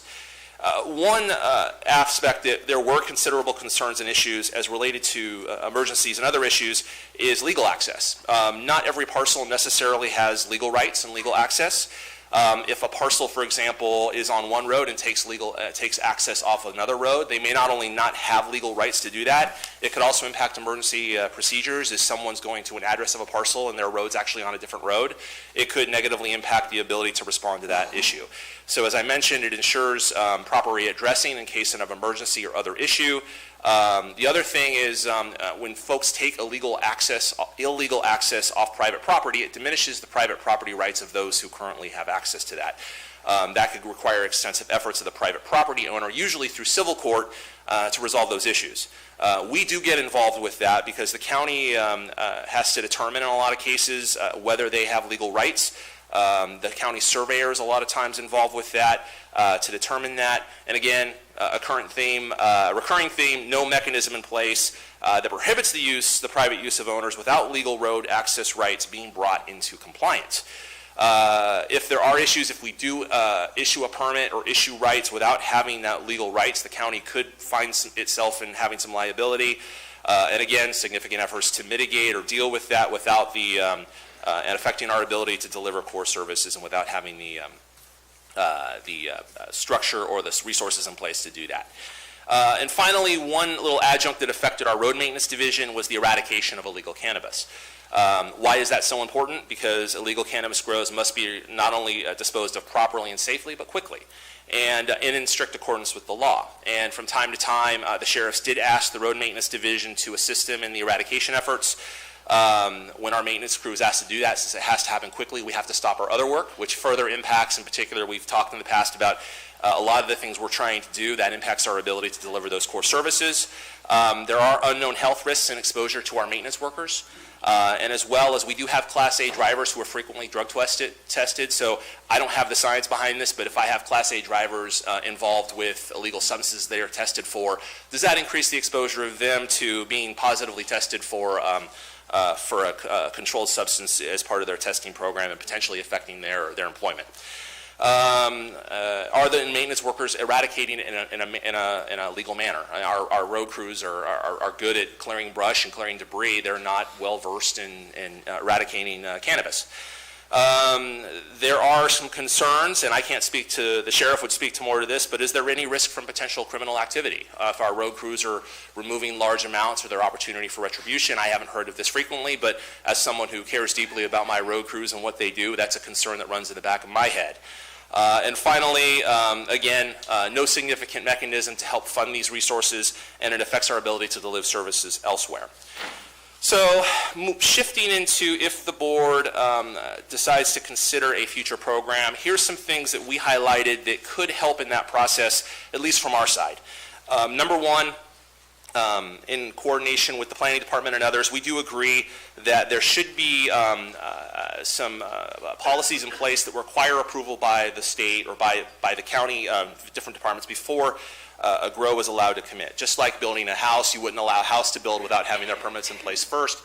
We would see a similar argument there, that we want to see folks have their permits in place before activities begin. That includes, we have 3 different processes that we look at, 2 permits, a grading permit as well as an encroachment permit. We'd like to see folks get those before we move forward. Those are pretty straightforward processes. Those aren't things that would significantly muck up a process, but we want to make sure they have those in place, as well as the applicant providing proof of legal access to their parcel. Again, I think those things, when they're done correctly, and we can help educate the public on that, they can be done pretty quickly. For folks who maybe have an existing site who's not in compliance, especially with some of our permitting requirements, we need a process in place that allows some sort of as-built, basically an existing condition to be brought, verified as in compliance. We have some ideas. I will not bore you to death with that. You got a lot of other things to talk about, but we think that there's value in having a process that clearly identifies how these parcels can be brought into compliance. Obviously, and it's a theme you'll hear today, that in order to do this, especially if there's a significant increase, that impacts our core services. We're relatively lean right now. Having those additional resources, providing those additional resources have the potential to impact our core services, and we would recommend actions to help increase staffing or other resources in order to deal with that. One of the things we recommend is, as part of this, a lot of this time and effort requires costs. One thing with public works, most public works activities are funded through the road budget. It's inappropriate to utilize the road budget for cannabis-related issues. So we recommend some sort of structure in place to be able to adequately recoup the costs for us to provide services related to this industry. We have some, and when we do consider that as part of cost recovery, we recommend all the resources, not just my necessarily per hour time or other staff's per hour time. There are other resources that are necessary, everything from computers to equipment, vehicles, those sort of things necessary to support an activity like that. So we would recommend that the board consider those as part of a potential fee adoption. We recommend an annual review and adjustment to that fee to make sure we're in line with the current costs. I've seen too many times, and not just here, but everywhere, where a fee stays the same for a lot of years, and each year as these costs increase, you're reducing the amount of capability to recover those costs. I do recommend that any remediation efforts be handled by a third-party contractor, someone well-versed in the ability to do that. Our road crews, as I mentioned, that's not their forte. They do a lot of things really well. That's not in their wheelhouse, so I would recommend finding another resource for that. One of the things I'd highlight is, as we talked about, our ability to bring things into compliance or have options to work with the property owner. We don't have a lot of tools in our toolbox to bring someone into compliance. If someone's out of compliance with an encroachment permit, there's a fee. It's way out of date. We don't have a lot of the tools necessary. So a lot of times we're kind of hitting our head against a brick wall with basically it's almost incentivizing folks to not come into compliance because the penalties related are less than the cost it does to bring. So that's something we'd bring to your attention and we'd ask you to consider more closely. And finally, I think there's a recommendation here to give us some time to come to a thoughtful conclusion with this. We need to develop procedures that work for the board, that work for the public. We need to determine how we're going to best coordinate between departments. As mentioned, if we have multiple permitting agencies, how do those departments talk to each other to make sure we're all on the same page, that we're all going down the same process? How do we make the format? How do we share data? If we do bring on new staff, we have to train, recruit staff, and currently right now we're having difficulty doing that.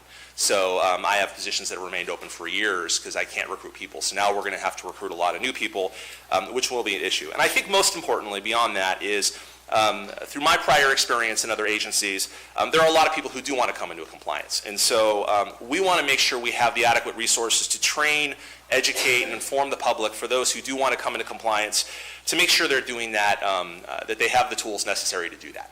So again, that's briefly the Public Works perspective. I'm happy to answer any questions now or later on. Thank you for your time. Thank you. Josh, I appreciate your presentation. I know that you're fairly new to the county, so much of what I may speak about with the grading without permits were not things that you were firsthand aware of. But it was quite extensive. Whether it's continuing to this day to the level it was, probably not. But the point still is that we have not taken any steps as a county to disincentivize people who grade without permits.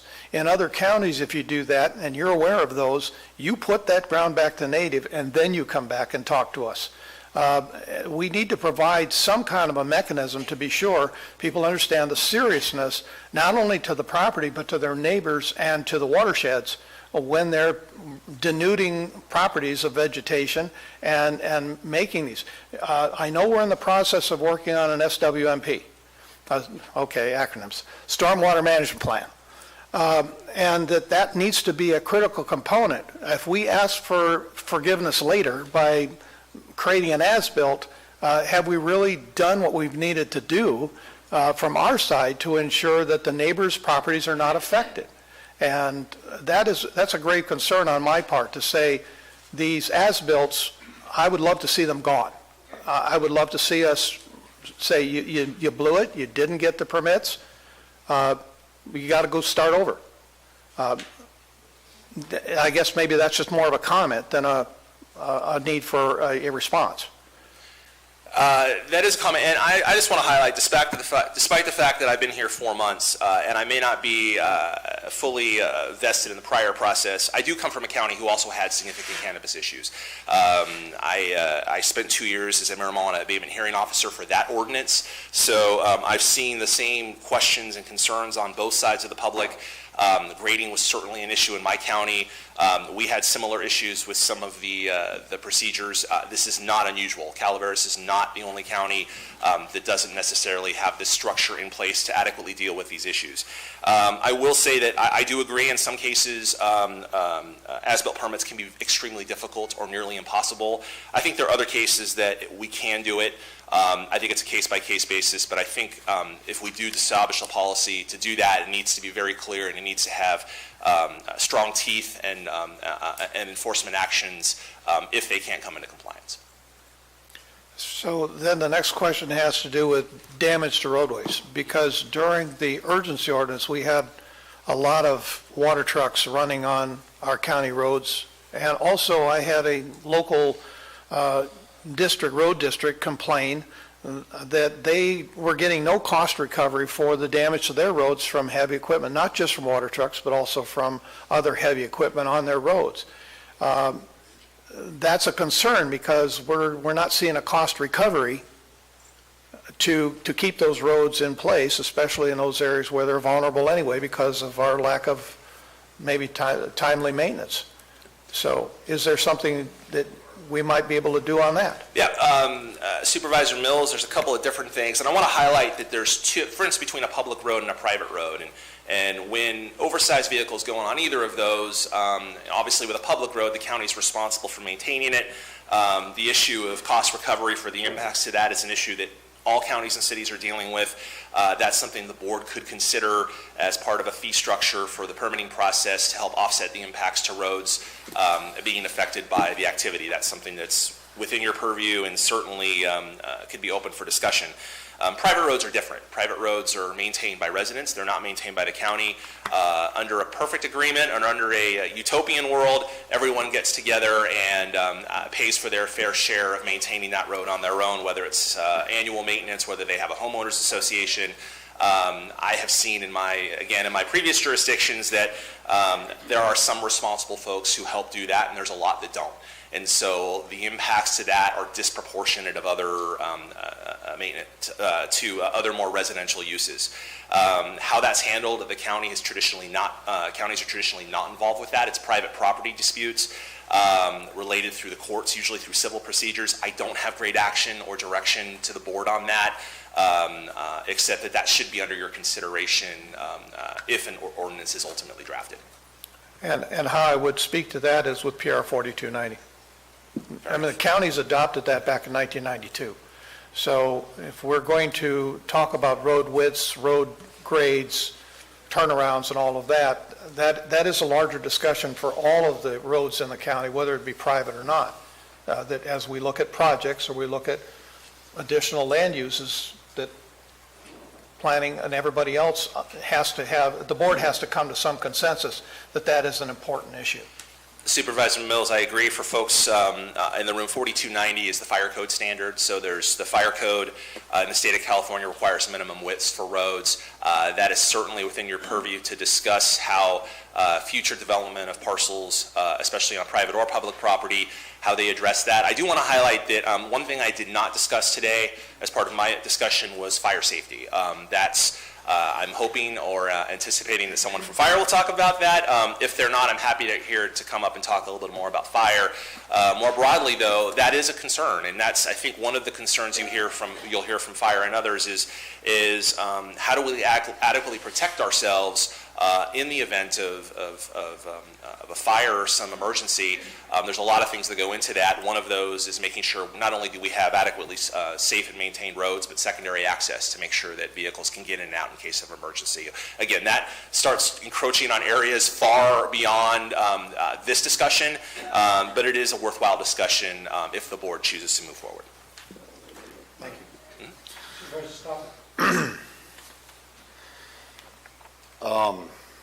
I believe watershed and stormwater shed is a grave concern throughout the county, especially after we went through everything we went through last week. A question I have, and I think Peter may be able to weigh in on this also, is when it comes to grading permits and grading issues, this is with the urgency ordinance, this was a commercial business, and I believe that grading issues should be overseen very well. But with other ag industries being on agriculture, what type of a grading permit does a grape vineyard or any other farm on ag property need to get?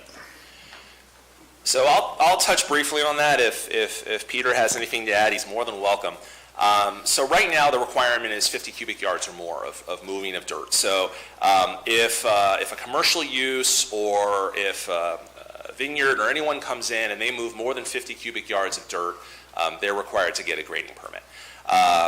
It's likely that the structure of the grading permit would be similar. I don't see, you would treat it as you would other similar uses, but again, and it kind of recognizes the fact that minor grading changes, moving a little bit here or there may not potentially have a large impact. But if you're moving hundreds of thousands of cubic yards, or thousands of cubic yards of dirt, you have the potential to significantly impact the site. So, without getting too much in the weeds, no pun intended, the use of the grading permit infrastructure that we have right now, I think will be adequate for this. But I think that would work. And if Peter has anything to add, I'm more than well. Peter, you got anything else to add to that?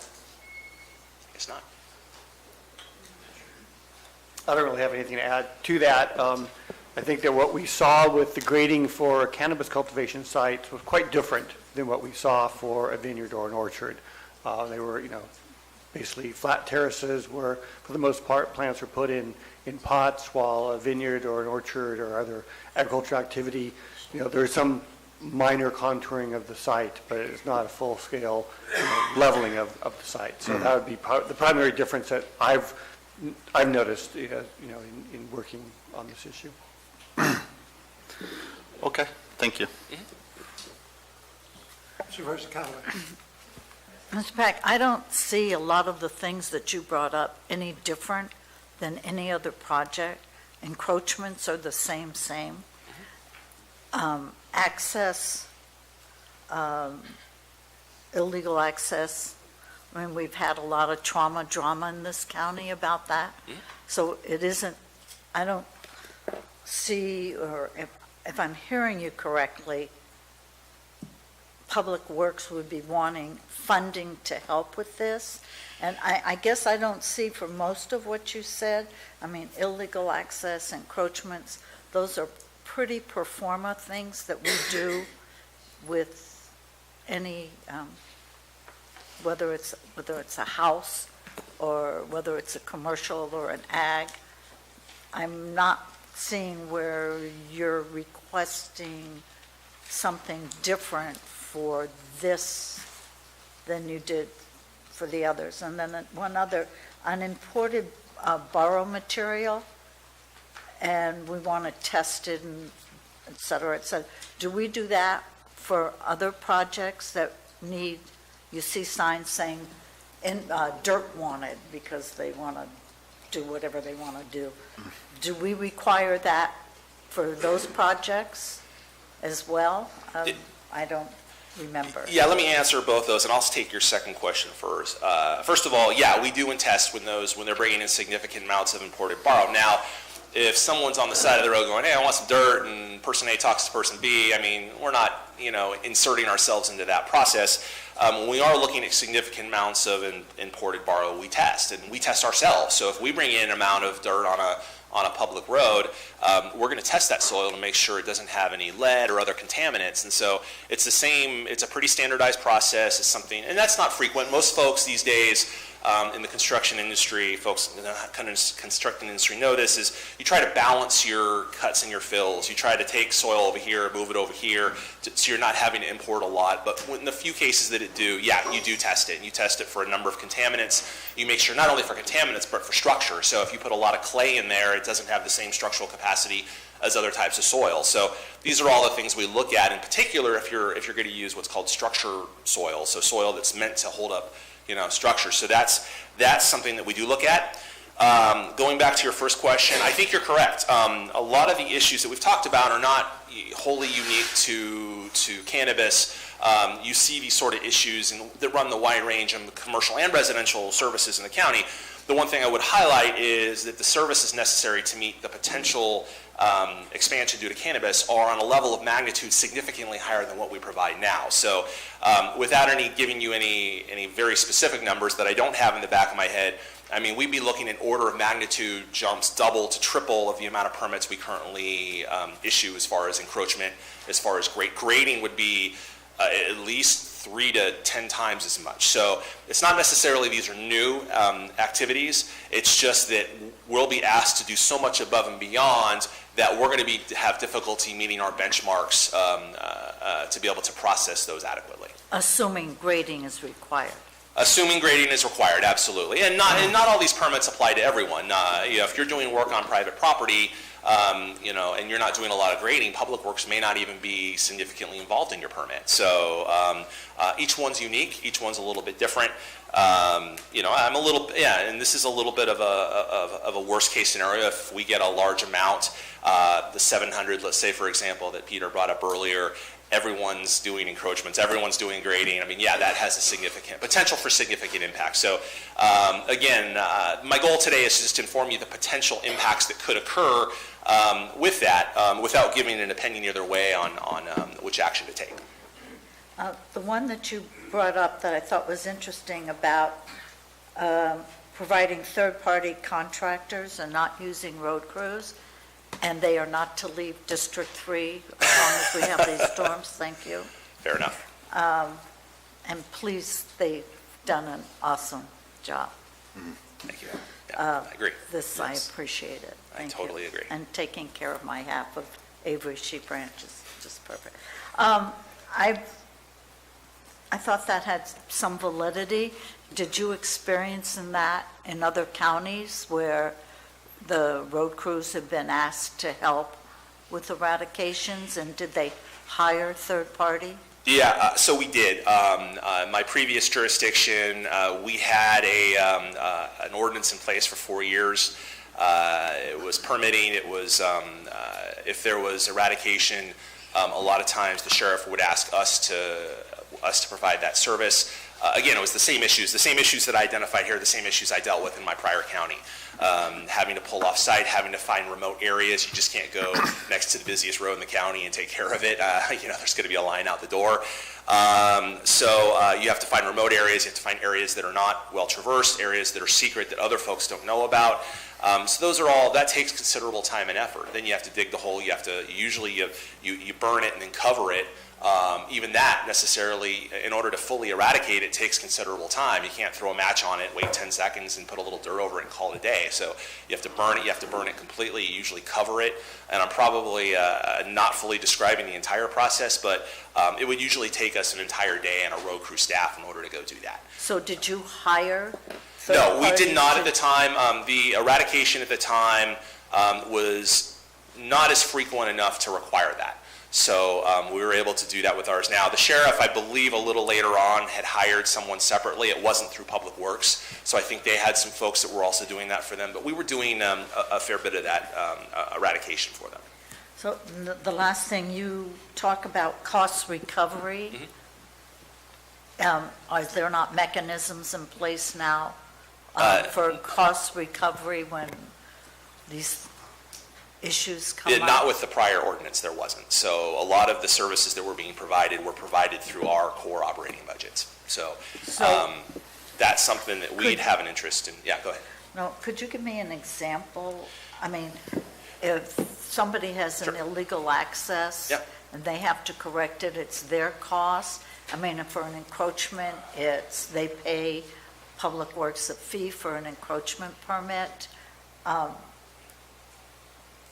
I guess what I'm looking for is what kinds of resources that you would need that would be different than what we do for any other project. Yeah, so I don't think the resources are that much different. It's not like we're doing A, B, and C and we're being asked to go do D, and F. I think what we're still saying within the core services that we provide, encroachments, grading permits, again, it's the level of magnitude. And a good example is the illegal access. That was a good point where we had a lot of folks who were who were, residents who were calling in concerned with these grows that didn't have legal rights to their property. A lot of vehicles were going back and forth, damaging the road. That's not our purview. It's, unfortunately, it's a private property dispute. Nevertheless, they look to us for leadership and guidance. A lot of times we provide resources such as whether it's the discussions, whether it's some of the research to determine if that has legal rights or not. With the encroachment permits, if there's illegal encroachments, we're going out to try and assess those, going out to determine what the damage is, with very little mechanism in place to recover those costs. So, and when I say that, that's where the costs, the incurred costs were occurring were through these activities related to some of the irresponsible activities occurring, and us trying to respond to the resident concerns, and again, without having a fee structure in place by someone who applies for a permit and does it legally, it's difficult to recoup those costs. And with recognizing that, we may not, are we recapturing every cent of every phone call of every person? That's not realistic. But to have a structure to recoup much of our costs are resulting to the increase. And like I said, I don't think there's a bunch of new resources. I think if you have 4 permit technicians right now that are taking encroachment permits, we may need 2 to 3 more to account for the increase in permits. I may need additional public works inspectors to help deal with the significant increase in new encroachment permits. So, But then you would be charging them no different than any other project. That's another thing too, is I would recommend as part of this to look at that fee structure. So the fees we have right now have not been revisited in a lot of years. I think it's quite unlikely. A lot of times our encroachment permits are a basic fee. It's a few hours. It kind of incorporates a relatively modest amount of effort, and then we recoup the applicant the unused portions. These costs, in order to look, especially when you're doing after the fact, can require considerable resources. So my recommendation is, if we do go along that path, is that we have a mechanism in place to recoup the costs necessary to do that. So what you're saying is we need a nexus on fees regardless of what the project is? I would agree with that, yes. Okay, thank you. And then I would recommend a regular revisitation of that, just because every year things change, things progress. Having an eye on that, I think, would be appropriate and moving forward. Thank you. Yep. Supervisor Stopper, I think you're next, or Supervisor Mills. Yes, I just wanted to clarify, Calaveras County doesn't burn and cover. Thank you. We do take it to our landfill and cover it there. We do provide appropriate safety measures while that operation is going on, because there are unknown chemicals that have not been tested, so we don't want to leave those potential contaminants on site. And just wanted to be sure the public knew that. Fair enough. Thank you. Thank you. Thank you for that clarification. So 50 yards could include the soil they're moving in, even if they're on smart pots above the ground. A lot of the new regs, I don't think there would be any complaint from either side that we would consider pushing a heavy metals test on soil moved in or out, because if they grow in it, they could fail lab tests later, and subsequently they would just have all their profits destroyed regardless. So they wouldn't want to move in bad things with lead to a certain level and so on, for the fact that this was not a consideration during the urgency ordinance. I think it definitely would need to be something that needs to be considered now, so I'm just saying that, yes, we need to consider that. Thank you. And thank all your employees and everyone in Public Works this last week. They've done a phenomenal job.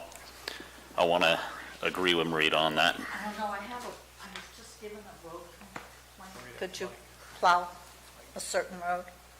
Absolutely, happy to do it. So, and I do want to highlight one thing too, is most of my experience, and this is the same with cannabis or with other industries, is there's good players and there's players that are not very good. And the good players, my experience, want to come into compliance. If you do grading, there's requirements as far as stormwater, catching stormwater, the appropriate dissipation. The idea is to, when you dispel waters away from your parcel, they're at or lower conditions than what they were prior to development. And my impression is you want to make thoughtful policy that was able to work with folks who want to come into compliance, at the same time have the ability to aggressively resolve issues that aren't in compliance. So again, recommendations from us, nothing more than that. Thank you. Rita, you done? I'd like to echo Supervisor Callaway's comments and thank your road crews for the work over the last week. I know that some of those men and women look like they're dead on their feet by the end of this weekend, and I really appreciate their efforts. Good people. I'd also just want to clarify one thing. It's my you said that it's my understanding that agricultural operations are specifically exempt from grading permits. You said they weren't, and I just want to find out if I'm off. I don't have the code in front, excuse me, I don't have the code in front of me. Was my understanding that to a degree, and this is something I probably need to go back and check, maybe during a lunch break or something, that ag is exempt from the grading ordinance, but it could be that if you're moving, over the 50 cubic yard threshold, then it would kick it in. I'd have to go back and check that. Can we check that out right when we take a break for lunch? I'd like to know that because just want to make sure we're comparing apples and apples. Right, yeah, that's my understanding. I concur that we need to check into that, because it was my understanding that agriculture in the past, whether that's changed or not, I'm unfamiliar, on agricultural property did not need a grading permit. We'll check on that at our break. Seeing no further questions, thank you very much, Josh. You're welcome. Appreciate it. Back to those roads. Mr. Maurer? I think next up would be the building department and code compliance. Building and code? Jeff, Sabrina?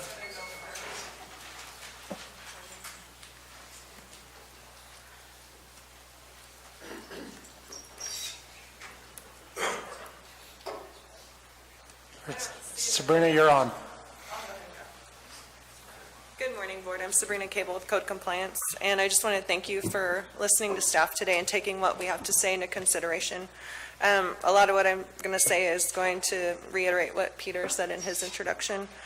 And I also wanted to thank you in advance for excusing my candor and frankness at times through my presentation. So I wanted to go over first the successes that we saw with the urgency ordinance. The main thing was strong relationships that were developed between county departments as well as state agencies.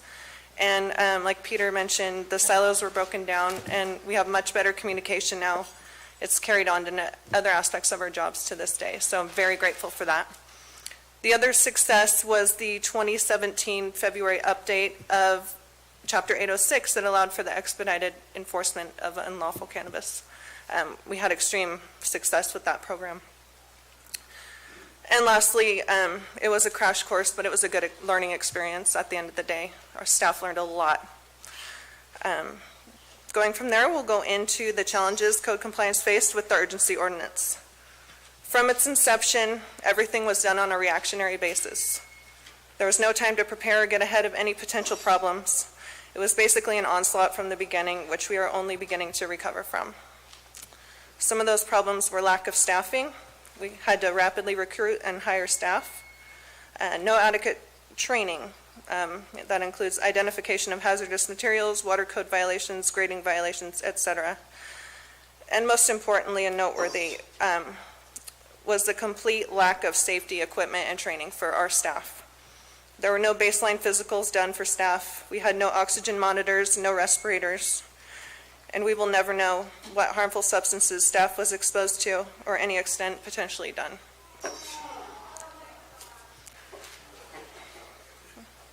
You've heard that we had to build the plane as we were flying it. Very much an apt metaphor. I like to say we were eating Oreos as we were brushing our teeth. That's what it felt like. We had to develop the inspection program as we were running it.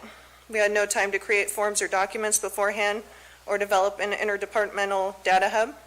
There were no clear and concise procedures relating to inspection and site assessment. how much was to be expected of code compliance officers doing their compliance inspections? So to go down a history of registered cultivation site inspections, more often than not, violations were found at cultivation sites. Staff was required to issue correction notices. Correction notices gave cultivators 10 days to make corrections. Oftentimes, these corrections included obtaining permits which could not be completed in 10 days. Officers would continually have to follow up and see if permits were being obtained and corrections were being made. Permits were applied for and not seen through to final. Staff had no time to simultaneously issue notices of violation and administrative citations for unresolved or uncorrected violations at grow sites and follow up in any timely fashion while trying to conduct other inspections. And many of these issues remain unresolved today. More and more hand-holding was being expected of code compliance staff throughout the correction process, and this was an overwhelming burden on staff. Staff would recommend a site for denial based on failure to follow through with corrections or failure to accommodate inspection. If planning denied based on that recommendation for denial, generally the cultivator would appeal denial. Precedent was set that officers had to guide the cultivator through every step of correction and attempt inspections ad nauseum, or the appeal would be granted. This created a bizarre double standard that required code compliance to act as a concierge service, or essentially as a group of social workers who had to walk applicants through basic requirements of compliance with the UO, building code, and applicable state law. Thus, our department had an inability to conduct the amount of inspections that were needed due to overwhelming follow-up and hand-holding, for lack of a better word. Throughout that entire process, no matter how non-compliant or harmful a site was, registrants were able to cultivate and to continue to cultivate through months of appeals. This ability to cultivate and subsequently profit while remaining out of compliance or uninspected took away incentive to follow through on corrections, accommodate site inspections, and be compliant. To go down a list of common violations that we found at grow sites were unpermitted buildings, unpermitted hazardous alterations to structures, containers, etc. Hazardous or unpermitted electrical power. Oftentimes, extension cords were used negligently in lieu of permanent power sources. Generators were used as sole sources of power, running constantly. Illegal camping, living in trailers. Unlawful sewage disposal, dumping sewage from trailers onto the ground. Defecating on the ground, outdoor showers. Water diversion. Inadequate fencing and security measures, occupancy issues, buildings that have a U occupancy or that had no listed occupancy at all, which were built as accessory buildings or to residential structures, had no power or water when they were signed off, but were later wired and plumbed and used for commercial purposes with employees inside, no egress plans, no sprinklers, no fire extinguishers, and no commercial impact fees were paid.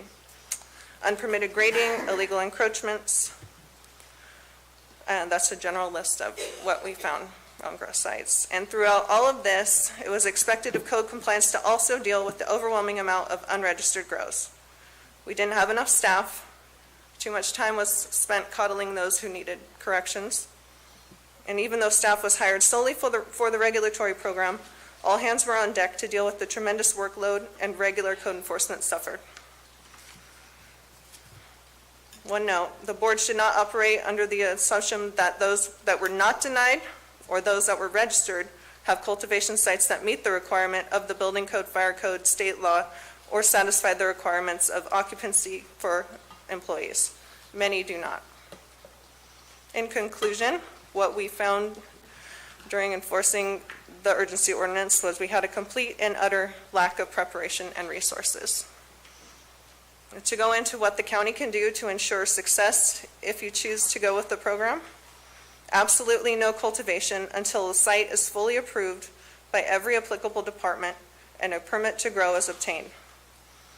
Proof of local authorization for any given premises or cultivation site should not be granted until it meets the requirements of the building code, fire code, has required grading permits, encroachment permits, and all buildings are signed off for their proposed occupancy. There is no incentive to comply without this. Additionally, staff shall not perform inspections until appropriate safety equipment and training is obtained. We recommend we keep the initial number of registrations to a manageable amount, bearing in mind current staffing levels, expertise, and the challenges the county faces with recruiting qualified candidates. It is imperative that staff's regular workload not suffer due to a new regulatory program, as we are just beginning to get back on our feet. Each of our 4 field officers in code compliance have an average of 90 open and active cases right now. Excuse me. With current staffing and resources, we could probably handle processing 25 cultivation sites. Keep in mind, an inspection and compliance check involves more than just going to the site and looking around. It involves helping the applicant figure out which permits they need to get and which local departments they need to visit to achieve compliance. Program could potentially be opened up to more registrants in the future once the program is finely tuned and appropriate staff is recruited. Additionally, we request that staff is given time to prepare before the program goes live. This includes developing concise procedures, determining what exactly will be expected of each department, creating appropriate forms and documents, determining how to share data between departments, and recruiting, hiring, and training staff should the board not want to keep the initial number of registrants to an amount manageable with current staffing levels. There must be a power source on site, no reliance on gas, diesel, or propane generators. There must be a sewer hookup or a signed-off septic system and code-compliant restrooms on every site. All buildings on a parcel containing a cultivation site are required to get building and fire permits for their intended use and occupancy. Clear and concise fencing requirements. Leave little to nothing up to interpretation. This was a big problem with the UO. People use chicken wire, deer fencing, and other similar vulnerable materials when the intention was to prevent trespass. Additionally, have fencing standards that prevent blight. No visqueen, shade cloth, tarps, etc.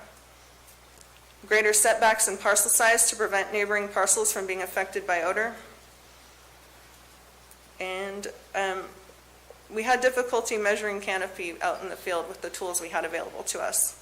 So we would recommend a survey by a licensed surveyor for difficult to measure canopy areas. And that's all I have. I'm happy to answer questions. Supervisor, may I ask you a question? Yes, Ms. Cable, I'm going to start out with kind of an owner's question. When's the first time that the county actually provided you a blood panel test? Blood panel? We haven't to this date. Under whose protocols, hazmat protocols, are you currently working? We don't have any. I provided the U.S. Forest Service, as you may not be aware, was shut down in 2016 because of the lack of hazmat protocols in their eradication processes. I did get a copy of those protocols and from Barney Gant with U.S. Forest Service, and those were delivered to the Sheriff's Department. You're saying that you have not had any protocols put in place that you operate under today? No, sir.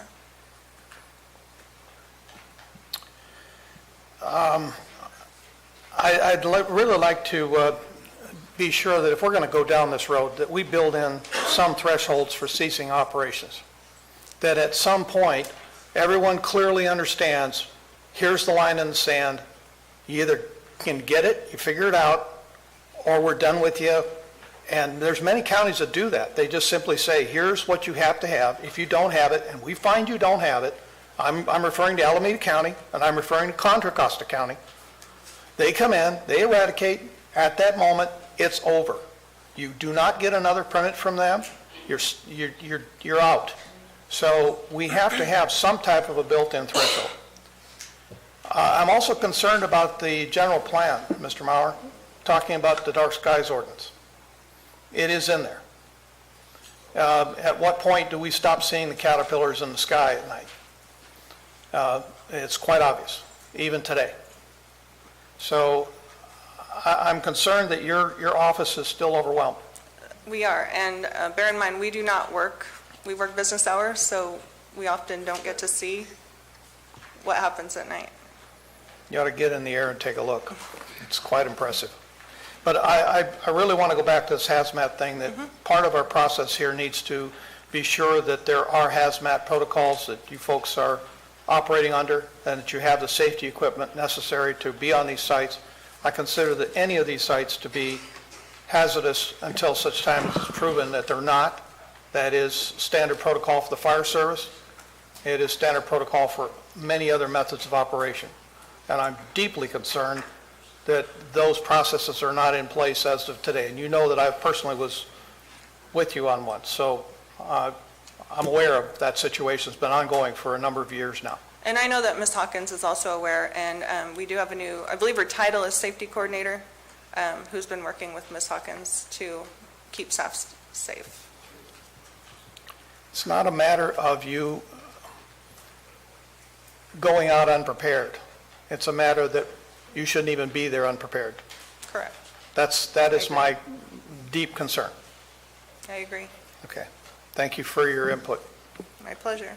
What's a caterpillar in the sky? He's referring to lighted hoop houses, I believe. A what? Lighted hoop houses at night. Oh. Supervisor Stopper, you had a question? I have a few, sir. I have some too. As to flights in the sky at night, you're a complaint-driven, code compliance is complaint-driven? Generally, yes. Yeah, yes. But if someone were to go on one site and see something wrong on the next property, then that's a viable solution to them possibly putting something through code compliance. Yeah. Many of you were in code compliance were originally hired through the urgency ordinance, correct? That's correct. We have 2 employees now. Now. We had 3, 1 left. Right. Yes. Understood. And even if we were to take cultivation illegal before 2016 out of the equation, you have a lot of work on your plate, right? Yeah. Yes. As I mentioned, each officer on average has 90 cases not cannabis related. So as with many departments, to get your job done without cultivation even being part of the equation, you haven't been properly staffed in a long time, even prior to the urgency ordinance. That's correct. I feel now we're adequately staffed. We could always do more with more, but we're very happy with the staffing levels we have right now. Even with that long list of 90 complaints apiece for you all to catch up on. Correct. Okay. Definitely,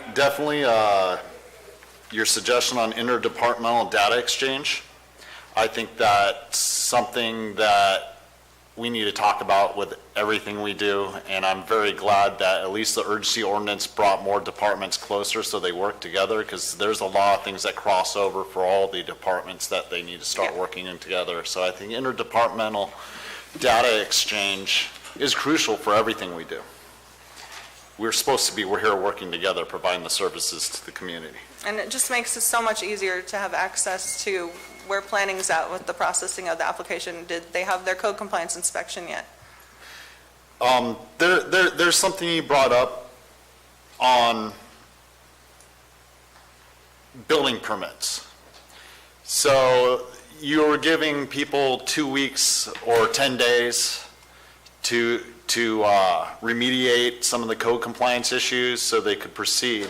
But as we know, a building permit takes much longer. And from what I understood, you said some people had filed for a building permit, so you're allowing them to continue on the premise that they're going to finish that building permit and get the proper permits, whether it be a small structure or anything else. Is it your experience that any of the people that were continuing to cultivate, let's say legitimately underneath the urgency ordinance, had not ever finished those building permits after the ban was put through? Yes, we still have several outstanding. So those, if, let's say, if someone was considering possibly letting the people grow that were in good standing prior, that would be a concern that we need to check into in the future to make sure that they finish that part, because they aren't necessarily completely compliant because of that. Correct. And bear in mind, a lot of those permits that were pulled were as-built conversions. So they had already done the work without permits, and then were required to come get an as-built permit so that it could be properly inspected as best the inspector could. could do and signed off as safe and compliant. That'll be good for now, I'll let some other people proceed. Supervisor Callaway? That issue of as-built is no different than we've had Correct. for years. Correct. So It was just, it was just to pass magnified. on, yes, they had their site inspection, but here's where we're at. They're stuck, they applied for their permit, it hasn't been finalized.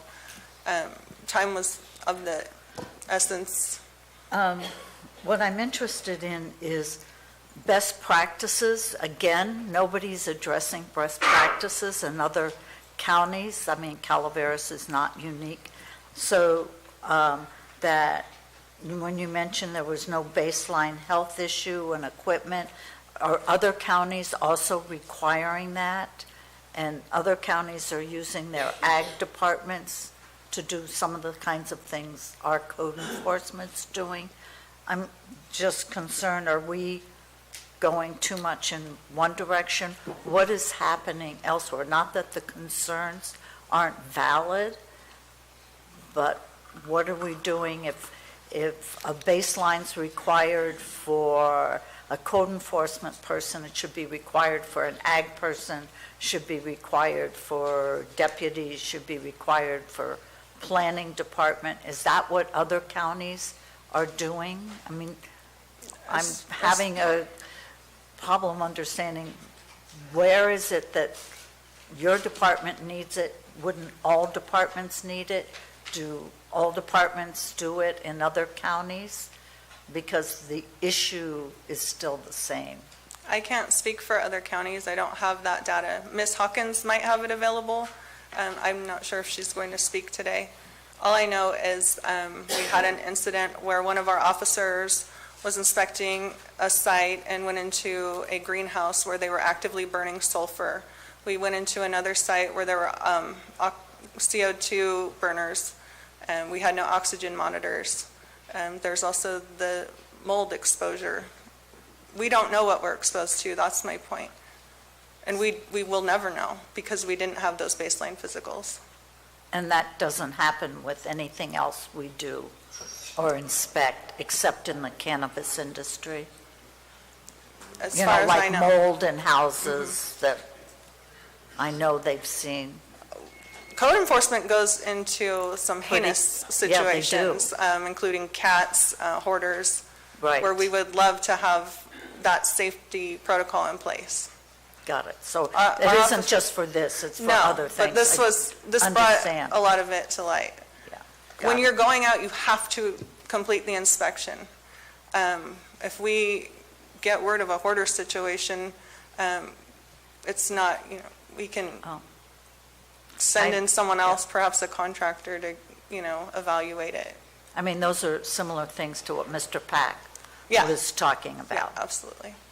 Okay, again, I guess I'm interested in what's happening in other counties regarding how do they do their enforcement, and is our code enforcement doing things different than what ag inspectors do in other counties that go out and do the same thing our code enforcement's doing? So, I mean, if you have any of that data, I'd appreciate that. Not presently. I don't have a Okay. problem compiling it for a right. future date. Thank you. My pleasure. Supervisor Mills? Yes, subject to the sheriff's confirmation, I believe that they are doing blood panels on all of the deputies that are involved. I know that the MET team had baseline physicals. That team has yeah. been, and also your ag department here, where they're involved in chemicals, are also doing a blood panel. So you're the only department that I know of that is not. GIS layering might be an additional tool here. Just getting all of this put into a single layer so we can understand when you go on a site, oftentimes it might not meet the threshold for hazardous material. However, it's a death by 1,000 cuts where you have a combination of events scattered over multiple sites. You suddenly can build that threshold very quickly. And if we can establish a GIS layering that shows where those locations are and we're aware of them, even if the cleanup hasn't been completed, at what stage are they? What is the level? And so in a 20-acre parcel, it might be nothing. But given a 640-acre, section of land, it might be quite important. So those are the kind of things that I think need to be on a layer. You discussed odor, and I know that the state of Washington is light years ahead of the state of California when it comes to odor and odor control and odor issues. So I would hope that when we look at that, that seems to be the number one rub with neighbors and property disputes. So it has to be one of those primary focuses of our attention if we're going to go forward. If this means pushing it indoors, as many counties have done, with scrubbers, et cetera, then so be it, because that will take the fight out of the issue for neighbors. I agree, and that will lead to a successful program. That's why I mentioned the fencing standards and the blight. I know a lot of times people would say we'd rather see the plant than these hideous fences they have put up, where it's basically a beacon saying, hey, there's a grow here. Well, I just want to be sure that we're not impacting the free, full use and enjoyment of our neighbors' ability to use their property. That really has what it has to come down to. I agree, and that's a big part of why our department exists.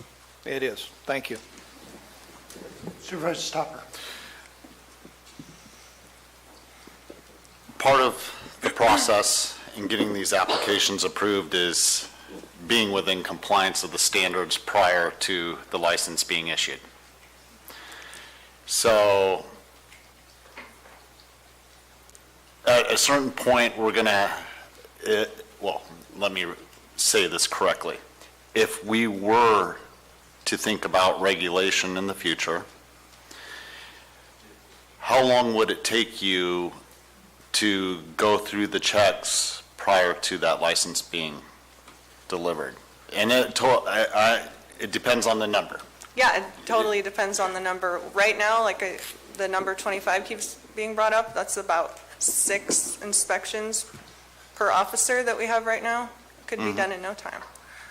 And like I said, things were dragged out because they were able to cultivate all the while. Where's the incentive to comply? Things are going to be done a lot more swiftly if the ability to grow is contingent upon passing inspection with every department.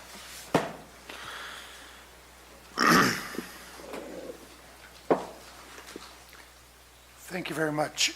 Appreciate it. If no further comments, Mr. White, do you want to?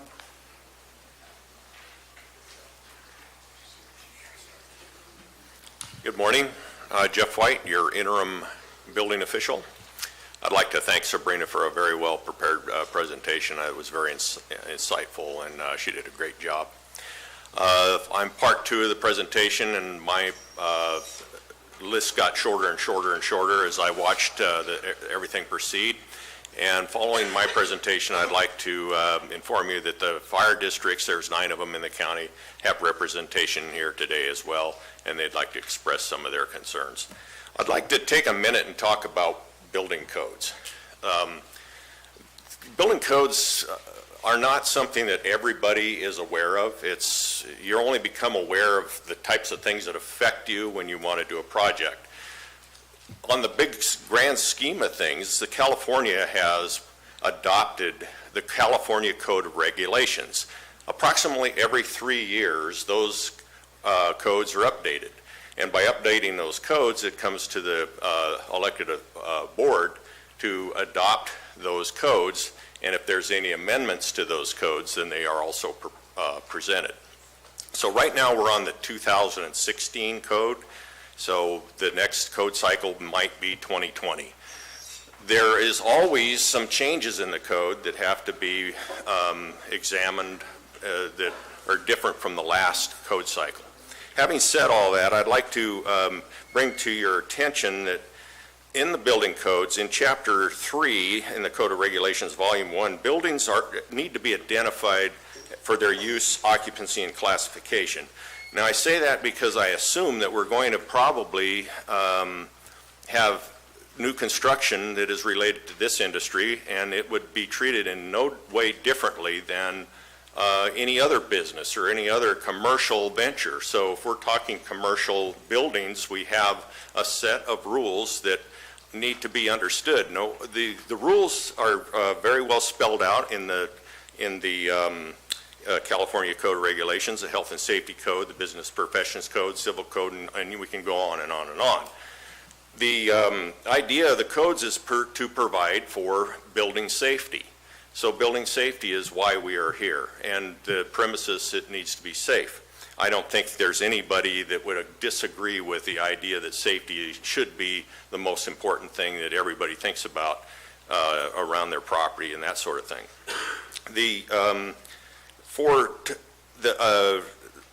Looking at a perspective for a regulation, it would be, let's take again the commercial aspect of this.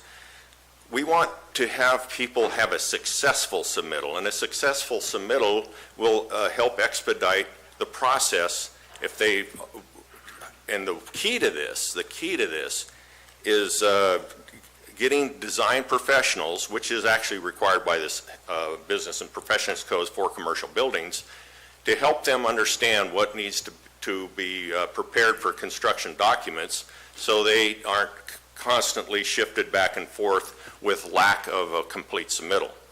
So if we can get the people in all areas of the industry, not just this specific industry, but all commercial buildings to fully understand that, they would have an easier time of getting their permits processed.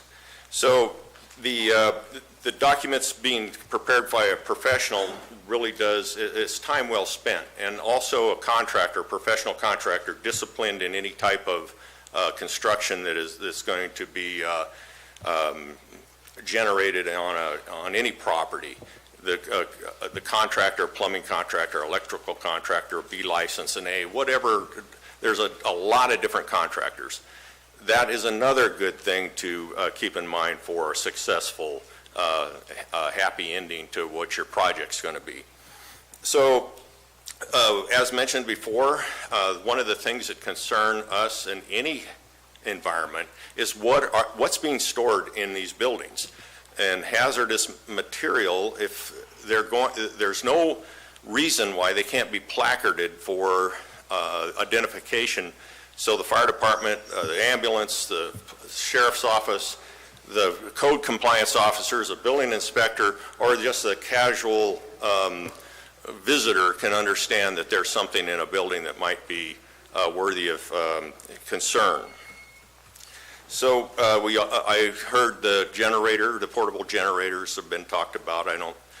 There has been problems with those, and I think the fire department has, for instances on that. And then one of the things that can't be overlooked with commercial buildings is the need for accessibility. Accessibility is state law, first time, every time, all the time. So if you are an employer and you have a business and you have one or more employees, state law does require that there has to be some accessibility requirements for visitors. If you're supplying goods and supplies to the public, that's an automatic, we know that. But also businesses that employ people need to be aware of what their accessibility obligations would be. Now, some of them may not need a lot of compliance, but we don't know that. And that's where CASP, a Certified Access Specialist, comes in. If you enlist the services of a CASP certified through the Department of State Architects, they can help you understand what you need in your business or whatever you're trying to do to what your accessibility risks may or may not be. So the other thing that we're pretty sure is not gone away and is alive and well out there is the change in occupancy or use. The code is in 3408A in the California Code of Regulations on existing buildings basically states that no change shall be made in use or occupancy of any building that would place the building in a different division or the same group of occupancies or in different group of occupancies unless the building is made to comply with the requirements of this code and the use of the occupancy. There's a little more that goes on to it, but I think you get the picture that when you if you change your occupancy, you've changed the use, you may have changed a lot of things that you didn't know about, that the code requires that building be reviewed for the types of changes that have been made. So that's a critical thing that I don't think is well understood, but I need to bring that up because it's important to know that. So happily, I wasn't first, so I can tell you that a lot of these questions that I had written down here, or these concerns have been covered, so I don't want to be redundant in mentioning the same things over and over again. But I would like to have an opportunity to turn this over to our local fire jurisdictions, unless there's some questions preceding that. Let me, Jeff, I think that's good, but I want to make sure we're staying on order with what Peter's got planned out. Okay. I have no problem with the fire district speaking. I just want to make sure we're going in the order he's prescribed. It's really up to the board's prerogative here. I know at the beginning of the meeting, you'd indicated you wanted to hear from all the staff first, and then have an opportunity for the fire departments or any other agency personnel to speak before opening up the public, but it's totally, it's your show. Very well. Let's ask questions of Mr. White first. Mr. Mills? Thank you. Jeepers, Jeff, I've known you a long time. Let's go back a moment. If you had a roof redone, you have a set fee for the sheathing inspection and the final inspection. It's 2 trips. You've got a fee schedule already established for that. One of the things I think was missing from the conversation regarding the UO was the number of trips that staff took to any one given site of which there was no cost recovery.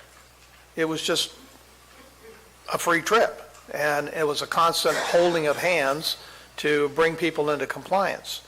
I would hope that if we run down the road of regulation, that we seriously consider how we're going to treat each individual trip and for what purpose those trips are to take, and how do we recover the cost so it becomes an enterprise discussion rather than the way it's being hit right now. Secondly, I think it was really important what you said about change of occupancy, and that is that we can't grandfather buildings to correct a deficiency, and that property owners need to understand that when they change a use, they need to come before the building department and get some clarity on what other things need to be done to bring that building into compliance. The last thing that a fire district wants to do is to come into a structure that they know has a specific use, and then, surprise, now their whole entry procedure changes. So it creates other issues beyond just the use of the property. It's a safety matter. And that certainly is one of the concerns, and I think historically we've seen that as a problem, that you've issued a permit for, say, a metal building. It's a U occupancy, and it has a use specific to that. And then the next time somebody goes out there, it is changed into something entirely different. So it's morphed into something that falls into the existing structures right in the code that allows for that to be reviewed for change in use and change in occupancy. So yes, any change in occupancy, it needs to be considered for the code requirements for the other occupancy. On your question about cost recovery, that has always been a problem. The fee study that we're operating under now was generated based on approximations of trips and so forth and so forth. The idea being to not subsidize any projects out there and get full cost recovery if possible. It's generally less than full cost recovery by several percentages, might be 80%, 70%. So with the problem of cost recovery, we are obligated to make inspections until we are satisfied that what we have inspected complies. And many times it takes more trips than originally calculated on the estimate for the permit. So it's a moving target. The new fee study hopefully identifies these things a little better with an upgrade for what the real costs are now compared to when this was done in 2007 or something like that. So The cost recovery, I have to say, is a concern because it's an everyday issue that we deal with. Also, I forgot to mention hoop houses, I think, which is, what was the term you used, caterpillars in the sky? That is, I think that we could look at other counties and develop some set of standards for those kinds of things. There's our large counties, or large use of agricultural types of those structures in, like on the coast where they grow flowers and artichokes and whatever else. So there's an agricultural aspect to that, but on this, whatever scale that we see historically that has been used in the way of hoop structures, I think the county should look at developing standards for that. And there are standards out there that other counties have established as well. Mr. Stopper.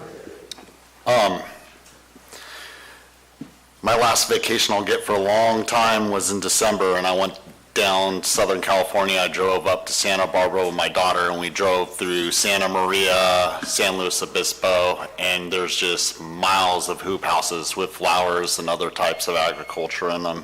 Not necessarily your commercial marijuana, but in some areas there are those also.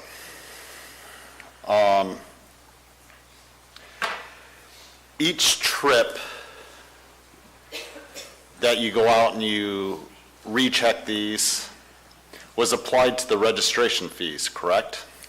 If I understand your question correctly, it should be evaluated at the time of whatever these structures are intended to be used for. So we try to get ahead of the issue to find out, is this a little hoop house or a big hoop house or non-permitted? So the industry, there has to be an industry that I think supplies standards for the larger types of things that you're talking about that would have ventilation and aisle space and accessibility and those types of things. Okay. I think I need to clarify what my question is, because I'm past the hoop houses now. Okay. During the 2016 urgency ordinance, when there's repeated site visits because there was non-compliance for that specific industry, those site visits were administered through administration were cited to the registration fees. That I don't know. I would have to defer that to council. They were paid for by the fees. The code compliance officers who did those repeat inspections, their entire salaries were paid for out of the cannabis fee fund. So to follow up on that with the information Ethan just provided you, cost recoveries in the sense that we realized we gave money back on the registration fees. Yes. Thank you. Hello, Mr. Biden. Hi. You mentioned having placards on buildings so they know what chemicals, fertilizers, and so forth are in the sheds, because they're required to have pesticides and so forth in a covered building of some sort. Would that not also apply to any of the other agricultural products? And I mean, I'm assuming garages, automotive centers already have that requirement. And I mean, the idea is a good one. I'm just saying, should it be applied? Should that be something we have a code on that applies to everything? Well, the NFPA does, the National Fire Protection Agency does speak to placarding, and they are specific to what types of hazardous materials may be on board. Say if everybody's seen tank trucks driving down the road with the oxidizers or the flammables and that sort of thing. So it's similar to that would probably more apply to not necessarily residential, but more commercial oriented. So there is an opportunity for those sites to be inspected for whatever hazardous materials they're displaying or advertising by the placard, and ongoing maintenance of that to make sure that if they need more placards to identify things that are lawfully permitted in those uses, then that would be a great advantage for emergency personnel. Well, all ag, they're required to get a pesticide permit from our ag department for whatever it is that they're going to be using. So whether it's cannabis or any other ag product, whether it's vineyards or almond orchards, they're required to get pesticide permits too. I mean, the timber industry's a big example in this county. So we, the county, knows what pesticides or fertilizers are being utilized by that particular industry. So do I hear you saying that you or maybe the fire districts would think we should have a placard on the buildings where these are stored? Because these will probably, I mean, you have indoor grows, which could be in commercial areas, but they have the same pesticide requirements as if it's an outdoor grow. So I guess I'm asking, because your idea is, a valid one, should that be on both? I think there is carryover from commercial places that are in business that do operate with hazardous materials. A lot of the time they are placarded, and I think the local fire districts do their examinations of these sites to make sure that the identification features are displayed for the purpose.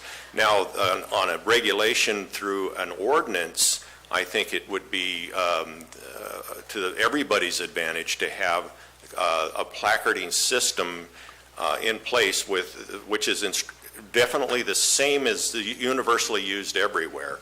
It says these types of symbols based on the types of chemicals that are in these buildings would be displayed in places where they're openly and obvious. Okay, Did I answer your question?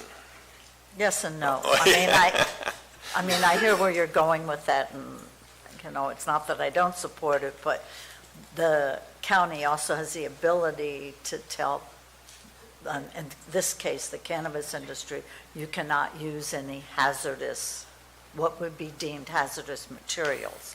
You get your pesticide or fertilizer permit from the ag department. They have to keep a list of those fertilizers or chemicals or whatever it is they use. Doesn't matter if it's the timber industry, a garage or golf course.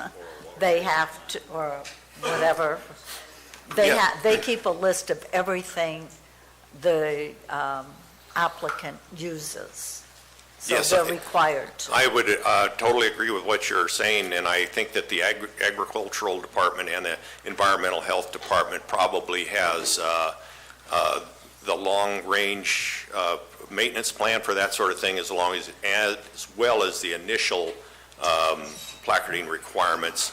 I think they could speak to that more specifically, as the building department wouldn't necessarily be reviewing for those types of things. Just sort of a sidebar from your wealth of experience, do you think that the California Code of Regulations, when they update their changes, is going to have things in it regarding the cannabis industry? That's a very interesting question, and typically what happens is the California Code of Regulations are usually adopted off the International Building Code. So ICC does the first round of codes, and then California does their amendments to that. I would think that the high level of interest that this has created within this state, I would hope that there would be some consideration there. I'm hoping that they would be looking at this as not so much specialized, because we are talking about the building codes, that would be able to identify some of these things that we have learned through trial and error. Well, like the comment you made about the hoop houses, thank you. Well, and I think that I would expect that the California Code of Regulations, when those are adopted, I wouldn't be, if there could be something in there now that is similar to that, but I think that a better identification as to sizes and construction methodology would be important. One of the things that I didn't talk about yet is the problem with 4290 and the WUI, which is a wildland interface building specifications for structures. Plastic isn't going to make it. It's got to be approved by the State Fire Marshal's Office list of materials for permanent construction, probably even temporary construction. There's a reason for that, as we're all very well aware, that the idea is to passively provide buildings to protect themselves as much as possible through fire-resistant construction. So if you look in any of the California Code of Regulations, every chapter and every book that is under regulations has a matrix in it, which is approved by various different state agencies, and the California State Fire Marshal's Office is almost going to be checked on almost every single one of them. So that's where our codes come in. We're falling behind schedule a little bit, actually way behind, but so I want to, Supervisor Mills, you had a couple questions? Just a To quick wrap up. comment, so that we don't derail ourselves, is that with placarding, as you know, there's a quantity or a weight threshold to that. DOT is one of the drivers on those decisions. So I'm sure that our Ag Department is already familiar with what those levels are, and just to be sure that a building is adequately placarded for fire safety purposes or emergency access. That's the only Oh, yeah, I don't see any reason to not cover that. Thank you very much. Okay. Would you like to? I would like to, I'm going to stick with the staff first, and then we're going to have the fire chiefs come and present. That's all right. Mr. Maurer? So next up on the list would be Environmental Management Agency, Brad Banner. Brad?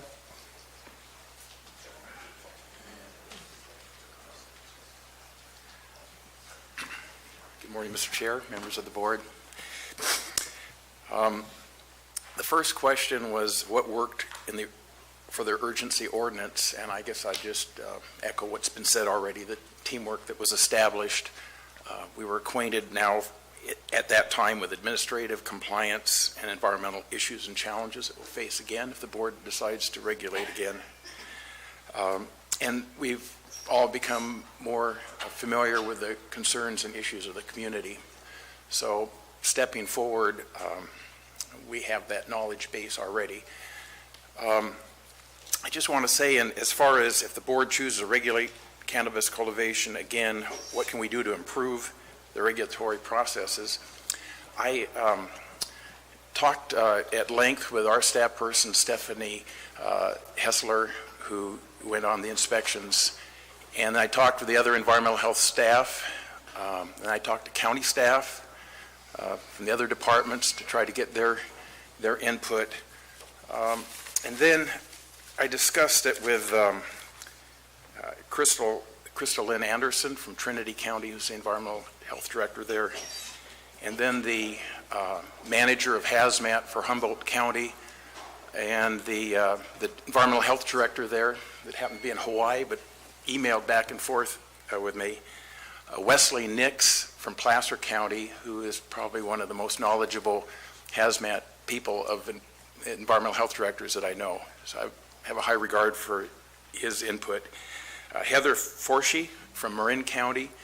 Heather is the environmental health director's lead in the cannabis, so information comes in kind of is channeled through her. So I talked to her, and then I was able to talk to Griffin Perea, who's the Water Board's cannabis regulation manager. So he's in charge from the Central Valley, and he gave some good input. And then Todd Talhammer, who you may remember, he is working up in the Butte fires now. He's the guy from Cal Recycle that ensures that those sites are cleaned up adequately before people can move back in.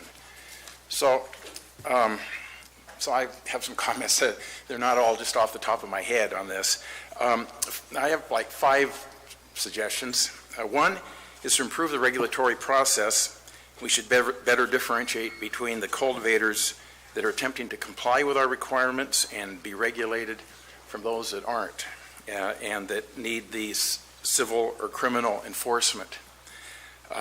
there is a difference. The consensus has been. The experience has shown that the regulated sites tend to not present the safety hazards from chemicals in the unregulated sites. Stephanie tells me that when she visited the sites, one that's going through the regulatory process, the chemicals are pretty much contained in one area and the place is fairly neat, whereas the ones that are rated, the unregulated sites, where there's just bags of chemicals everywhere. So there is a difference there, and also there's not the need for the law enforcement presence that there is on the unregulated sites. So there is some difference there. The second thing is to improve the regulatory process. We should better define and communicate departmental and state agency roles, both internally between departments and with the public, because there's been some misunderstanding of that we've had in the past. The Ag Commissioner regulates the use of pesticides, as you pointed out, and has always been the Environmental Management Agency's primary contact with the agricultural community. They are linked up with that more than anybody else. And incidentally, they may not be here today for the presentation. I just learned this morning, so FYI on that. The Air District, part of the Environmental Management Agency is the Air District, and it regulates generators greater than 50 horsepower, and also could regulate these filtration systems for the indoor grows, and also could conceivably assist with nuisance odor issues. And we have a person in this that's highly qualified. He's been a consultant for the school districts and stuff, and if we need him to step up, he would be more than happy to. Environmental health regulates water, wells, on-site wastewater, solid waste, handling of hazardous waste, and management of hazardous materials if they're above these thresholds that was mentioned. And the thresholds are 55 gallons of liquid, 500 pounds of solid, or 200 cubic feet of compressed gas at standard temperature and pressure. So the CUPA, the Certified Unified Program Agency, gets involved if it's above those thresholds, and we're kind of out it if we're not. And something that I think really needs to be understood is that environmental health's role as the CUPA does not mean that staff's qualified or equipped to be first responders, to be technical specialist. We don't do the categorization of hazardous materials that are unknown. The Sheriff's Department does that. We're not, aren't spill responders. We're basically, we have a set of regulations and procedures that we have to oversee as part of the CUPA, but we're not in that other role. And I just think to help reinforce the distinction between the regulated and unregulated sites, staff assisting and advising regulated cultivators navigate through the registration process should not be the same, if possible, as staff that are doing the enforcement, doing the in an adversarial type of situation with the folks. So it's just, I think, important to keep the regulated sites in our minds somewhat separated from the ones that are the unregulated ones. And it does put code enforcement, I've talked to them about it, it puts them in a difficult position. On the one hand, to be the hammer doing the enforcement, on the other hand, to be holding people's hands and trying to help them do things right. So, number 3, to improve the regulatory process, we should provide better guidance to staff regarding safety issues so that concerns about safety are neither overstated nor understated. In this regard, Griffin from the Water Board had a good conversation with him, and the Water Board, using an industrial hygienist, has come up with some safety protocols for staff investigating sites.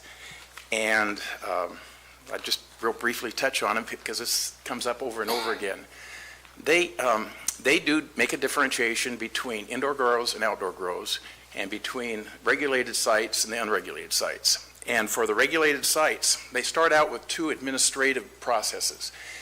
Right when they're first contacting the operator to set up the meetings and inspections, they have an extensive checklist they go over, asking them what chemicals they're using, how much they're using, how they're storing, and when they were last applied. and then they document that real thoroughly. And then when they go out to the site, they do the same thing. They ask the same questions and then ask them if there's been any application between the time they had the initial contact and now. And then they inspect the site. Their personal protective equipment is work boots and long sleeve shirts. That's what they wear. And they have available N95 masks. That's those masks, you have fit that you just breathe through. And they have Tyvek suits. So they have that available, but they go out there just with their long sleeve shirt and work boots. And then if a site they find something that's not according to what it should be with regulations, they make a decision whether they can continue the inspection by skirting that area and looking from side road or whatever, or whether they need to just turn it over to enforcement entities to follow up with enforcement. If it's a major spill, they get Department of Toxic Substances Control to go out and go through that process.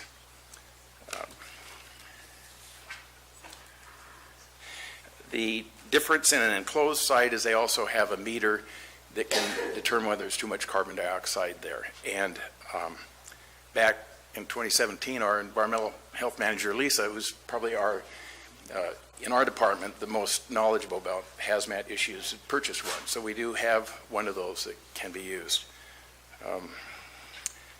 Number 4, to improve the regulatory process, we should better align expectations placed upon our departments implementing the program and the resources available. And I know this has been touched on, but there's nothing more frustrating from a staff perspective than have unrealistic expectations put on them, where they're just more or less feeling set up for failure. And I think it needs to be borne in mind that the recruitment process and training can take considerable amount of time. As an example, for a registered environmental health specialist, you can't easily hire one. They're just not, they don't come to work. Judy will tell you, you can put out an advertisement, you can send it to all the registered environmental health specialists in the state, and you might get 1 or 2 applicants that you probably wouldn't want to hire. So they're hard. So you end up starting with a trainee. Then the trainee has to work for like a year and possibly take a college course to finish off their requirements just to be qualified to take an exam that's offered a couple times during the year. And so it's a process. And an alternative to this, I would suggest at least get looked into, is in 2017, I drafted an environmental assessment and enforcement specialist classification, which is basically, I took Tulare County has one, and then I ran it by Maurald Gabriel, and Todd Talhammer, both of which are probably the state's leading experts in hazmat and in cannabis sites. And they gave input, and I updated based on that. It hasn't been through human resources, but that might be a alternative to get somebody that possibly could be more focused to help, I think. So, number 5, this is the last one.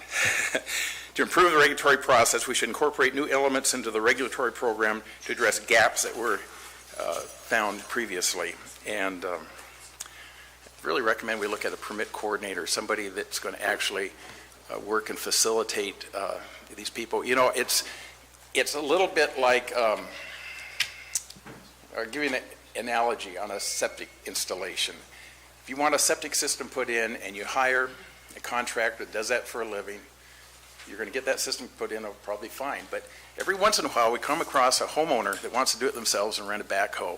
And then it takes a lot more work. It takes more time in kind of helping that person get through the process. And I think something like that would help alleviate problems up front and kind of help, again, make that distinction between the unregulated ones and ones that want to be regulated. The other thing is just 2 more things. One is this issue of orphan sites. That's a term that water boards use. It's been brought up here. When you go out to the site and there's nobody there to talk to, or you're not talking to the right person. So the regulation can deal with that, because it's you want to be able to, when you go out to visit the site, you want to have somebody that's in charge to talk to the appropriate person. And then finally, if these sites wash out and they go to the enforcement aspect. We've just got to make sure that the residuals are taken care of, more than just the plants being cut down, that there's chemicals there, whatever is needed, that site's cleaned up, so we don't just walk away from those sites. That was my presentation. Thank you very much. Questions from the board? Supervisor Stopper. Not so much a question as a statement. Thank you, sir, for reaching out across California to your peers and getting information from their experiences. It's the type of research I like to see, and that'll be all. I think you addressed the issues pretty well. Supervisor Mills. Thank you. You talked about a single point of contact. We have a number of sites left behind, so-called, that don't meet the thresholds necessary for your agency to get involved, and yet they're there.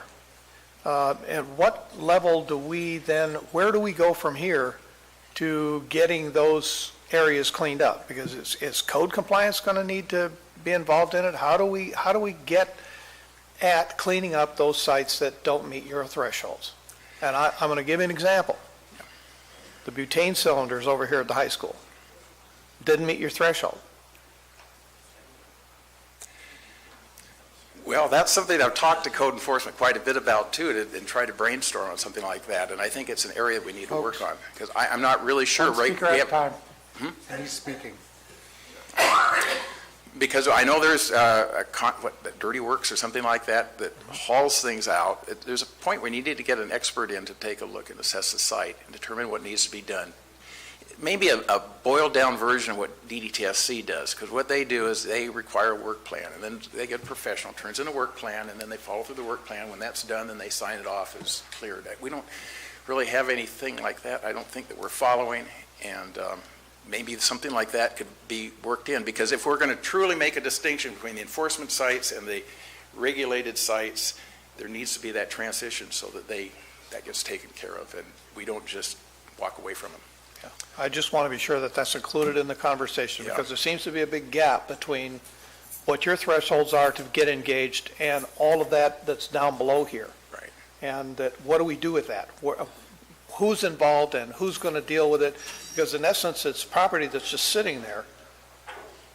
And if we don't handle it, somebody eventually is going to see a result. So I just ask that we incorporate that into this discussion. I agree. Any other questions from the board? Thank you very much, Mr. Banner. Mr. Maurer, will Ag be here in the afternoon? I don't know. Kevin was aware of it. I may or may not, so I guess we just move forward to the next one. I think the only other person we have here from the department head, I think there's two. There's the personnel director as well as the auditor controller. So whoever wants to come up next, go ahead. All right, we're going to try to break around noon, so let's go with one more presenter, and then I apologize to everybody. We're not going to get through all these comments this morning. We'll take it up again. We're not going to do an hour and a half lunch. We're going to do an hour lunch so we can make up some time. Madam Auditor Controller. Rebecca Callan, Auditor Controller. One of the major issues that we had was, and you kind of hear this sentiment through every single person that gets up here and speaks, is we were trying to put this together at the same time that we were trying to run the program, and trying to do that with 738 original commercial cannabis applicants, which didn't include the private grower, the caregiver grows. It was just 738 just of the commercial cannabis. So you can imagine how many departments were impacted. And one of the discussion points that we had early on was that not everything was going to be funded with the regulatory fee, because we just didn't know what the impacts were going to be. So that's why it was really important to address the tax, the excise tax, because the excise tax, while there is this misnomer that it's to be this funding source for all general government, its intent was really to fund the unknowns related to a regulatory program because we didn't know. We didn't know if everything was going to go great and everybody's going to comply and do exactly what they were supposed to do, or if there was going to be hazardous waste issues, environmental issues. Was there going to be impacts to our landfills, to our road systems, to public works staff, to the library, to HR? I mean, we didn't know. And so we didn't intend for the excise tax to really be there to use on general governmental activities. It was really to pay for those unforeseen circumstances that the regulatory program wouldn't be able to accommodate. And so when you hear the public works director come up here and say he was having staff actually be involved in the eradication efforts, those were the types of things that we were talking about. When you hear from other departments that the fee that they were charging doesn't quite cover the cost of actually going out and doing multiple inspections. Yes, you're correct with regards to code compliance, going out, that was paid for through the regulatory program, but there's other fees and inspections that took a lot longer to be done that weren't really regulatory in nature related to the cannabis program. They were related to other aspects, and the fee didn't cover that cost. So there's really no recouping of all of those costs. There was impacts to the sheriff's department. There was impacts to the district attorney's office, to the jail, to county council, my office, the treasurer's office, the assessor's office, planning. There was not a single department that wasn't impacted, and we can't say it was directly related to the regulatory program or that it was even directly related to cannabis overall. It just was this enormous wave of activity that came in that none of us were prepared to deal with. So, when we talk about that lack of funding and there was no mechanism to pay for some of these costs, that was the whole intent of the excise tax. So I warn the board and I warn people, that are looking at that and eyeing that as the stopgap for other revenue sources. That's why that money existed. It was to help facilitate hazardous dangerous liabilities that to this date we still don't know what the liability exposures are going to be. We're still trying to figure out what do we do with properties that had hazardous waste on them, and how do we move forward with that. There's just still parts of kind of winding down the program that we had under the UO that we haven't completely finished and haven't quite entirely figured out what the exposure of that is. There were landfill impacts, and Brian wasn't here to talk about the impacts to integrated waste, but there were, because we don't do, find a remote site, dig a hole, light it on fire and bury it. It was actually going into our landfill, but we don't have a mechanism in place for how we pay for that. So I think that also the sentiment that you hear over and over and over again is, you're correct that there are things in place already to deal with certain aspects of this industry, just like there are for any industry. But when you have,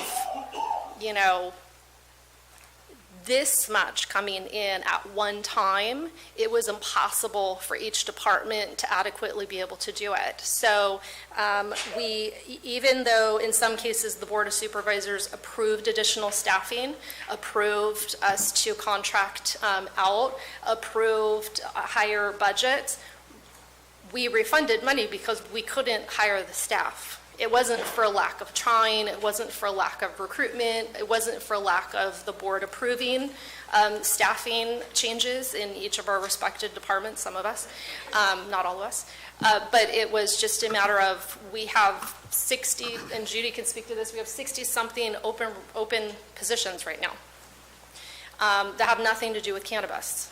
It's been an ongoing issue recruiting for Calaveras County. Part of it has to do with housing. Part of it has to do with Googling Calaveras County and not necessarily liking what you're seeing when you get the Google search up.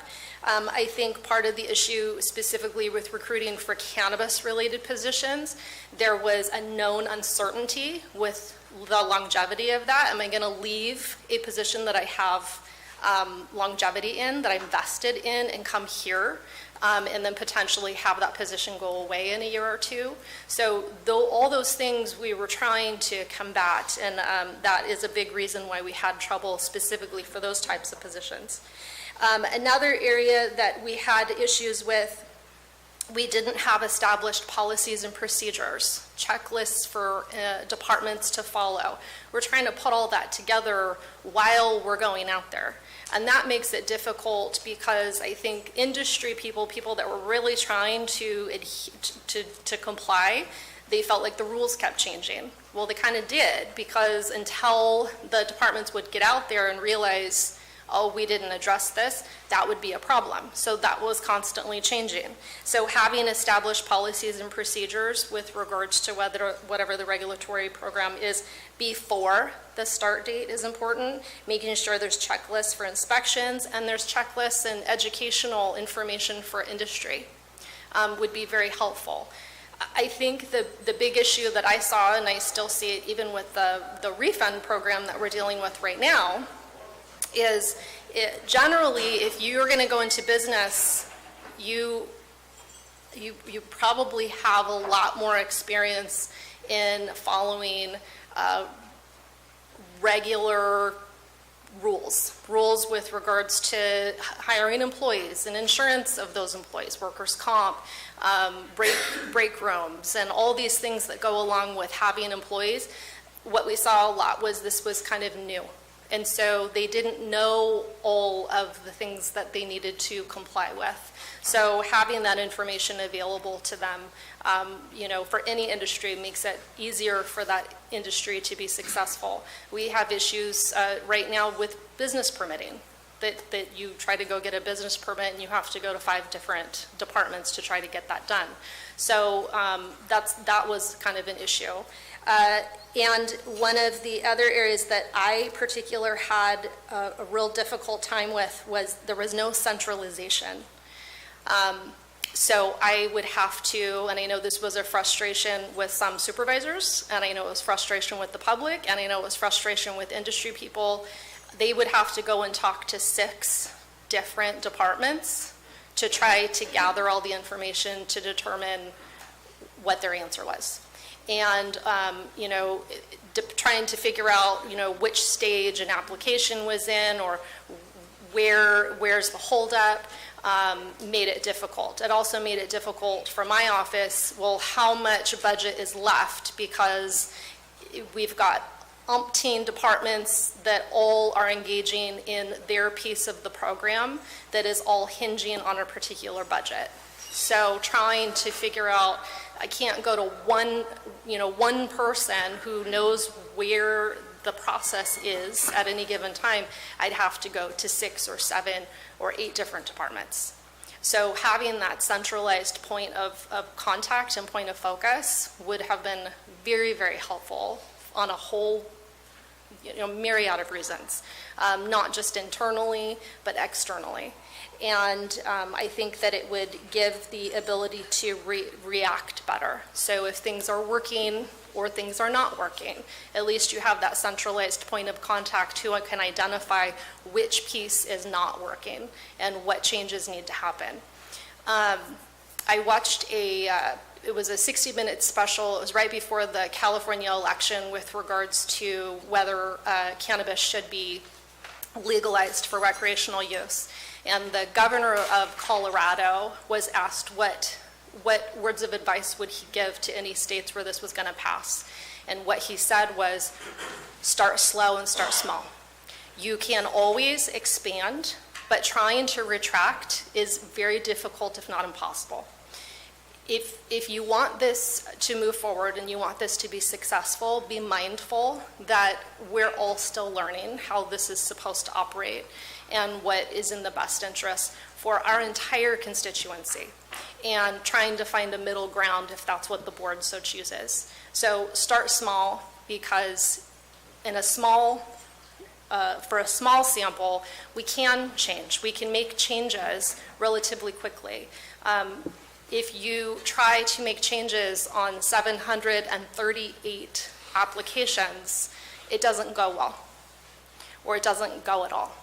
So I think, you know, one of the questions that a lot of us, all the department heads had is, what is the board's, I guess the board's intent? I mean, if you want to regulate because you want to have something in place, is it because of the money, or is it because you're trying to support a certain sect of the industry? And I guess that really determines what size of program and what we can handle and what we can accommodate.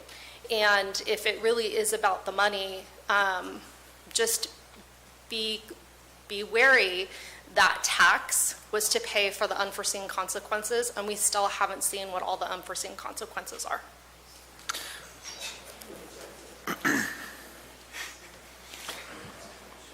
Any questions? Supervisor Stopper. I completely agree with this emerging industry that the sheer number of applicants in the county was overwhelming. Yes, they brought up some 700 some odd commercial applications, but from my understanding, with personal and caregiver/medical licenses, the number was closer to 1,000. And that's an astounding number even to hear now.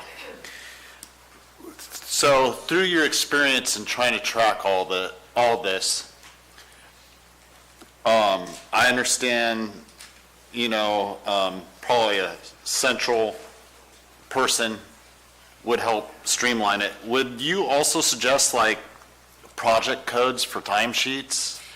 Yes. And that way, someone, if they're in code compliance, they're working on something that has to do with it and something that doesn't, they could put down that project code for 2 hours that applies directly to the registration fees, for example, or if it doesn't fit within that criteria, we would go back to, let's say, excise tax.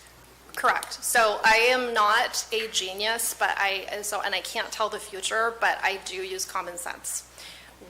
Before all of this started, my recommendation was we actually have 2 project codes, one for regulatory and one for non-regulatory, because I just commonsensically believed that the question was going to be asked at some point, what are the non-regulatory impacts of the program? I didn't have support for that. So I can make recommendations till the cows come home, but at the end of the day, if it's not a requirement, then it is what it is. So I do recommend very strongly that if it's the board's, you know, if the board wants to know what the true impacts are of an industry, then you have to look at it in 2 ways. One is there is a regulatory nature, and unfortunately what we just experienced is there is also the flip side. It's the other side of the coin, which is a non-regulatory exposure to costs to the county, and that the board needs to recognize both of those and give direction to staff that you want to have both of those identified. In my experience in other industries, we use those already for that very reason. Supervisor Mills. Just very quickly, Ms. Callan, you stood there in March of 2016 and repeated exactly what you just said. So this is not a new discussion. It's just the previous board didn't hear you or wasn't ready to accept what you were saying. But it did lead to a myriad of accounting issues that came about as a result, and I think to some degree some public infighting that occurred as a result as well. Yep. So hopefully this board will understand the value of a sound accounting process that has to go conjunctively with this, if that's the direction the board intends to go. And I think it helps you ask questions and have a better result of information, because you can decide, you know, our fee isn't high enough, or fee doesn't cover enough. we're too restrictive in our language related to this program. Or, you know what, there are limitations what the fee can actually handle. We have to recognize there are costs associated, that other side of the coin, and how do we deal with that? Is it a tax? Is it looking at our other fee structures? Is it, how do you identify that? But in order to get those answers, we actually do have to account for them. Thank you. Seeing no other questions from the board, we will take lunch to 1:10. We'll start promptly, so everybody be ready to go. Thank you.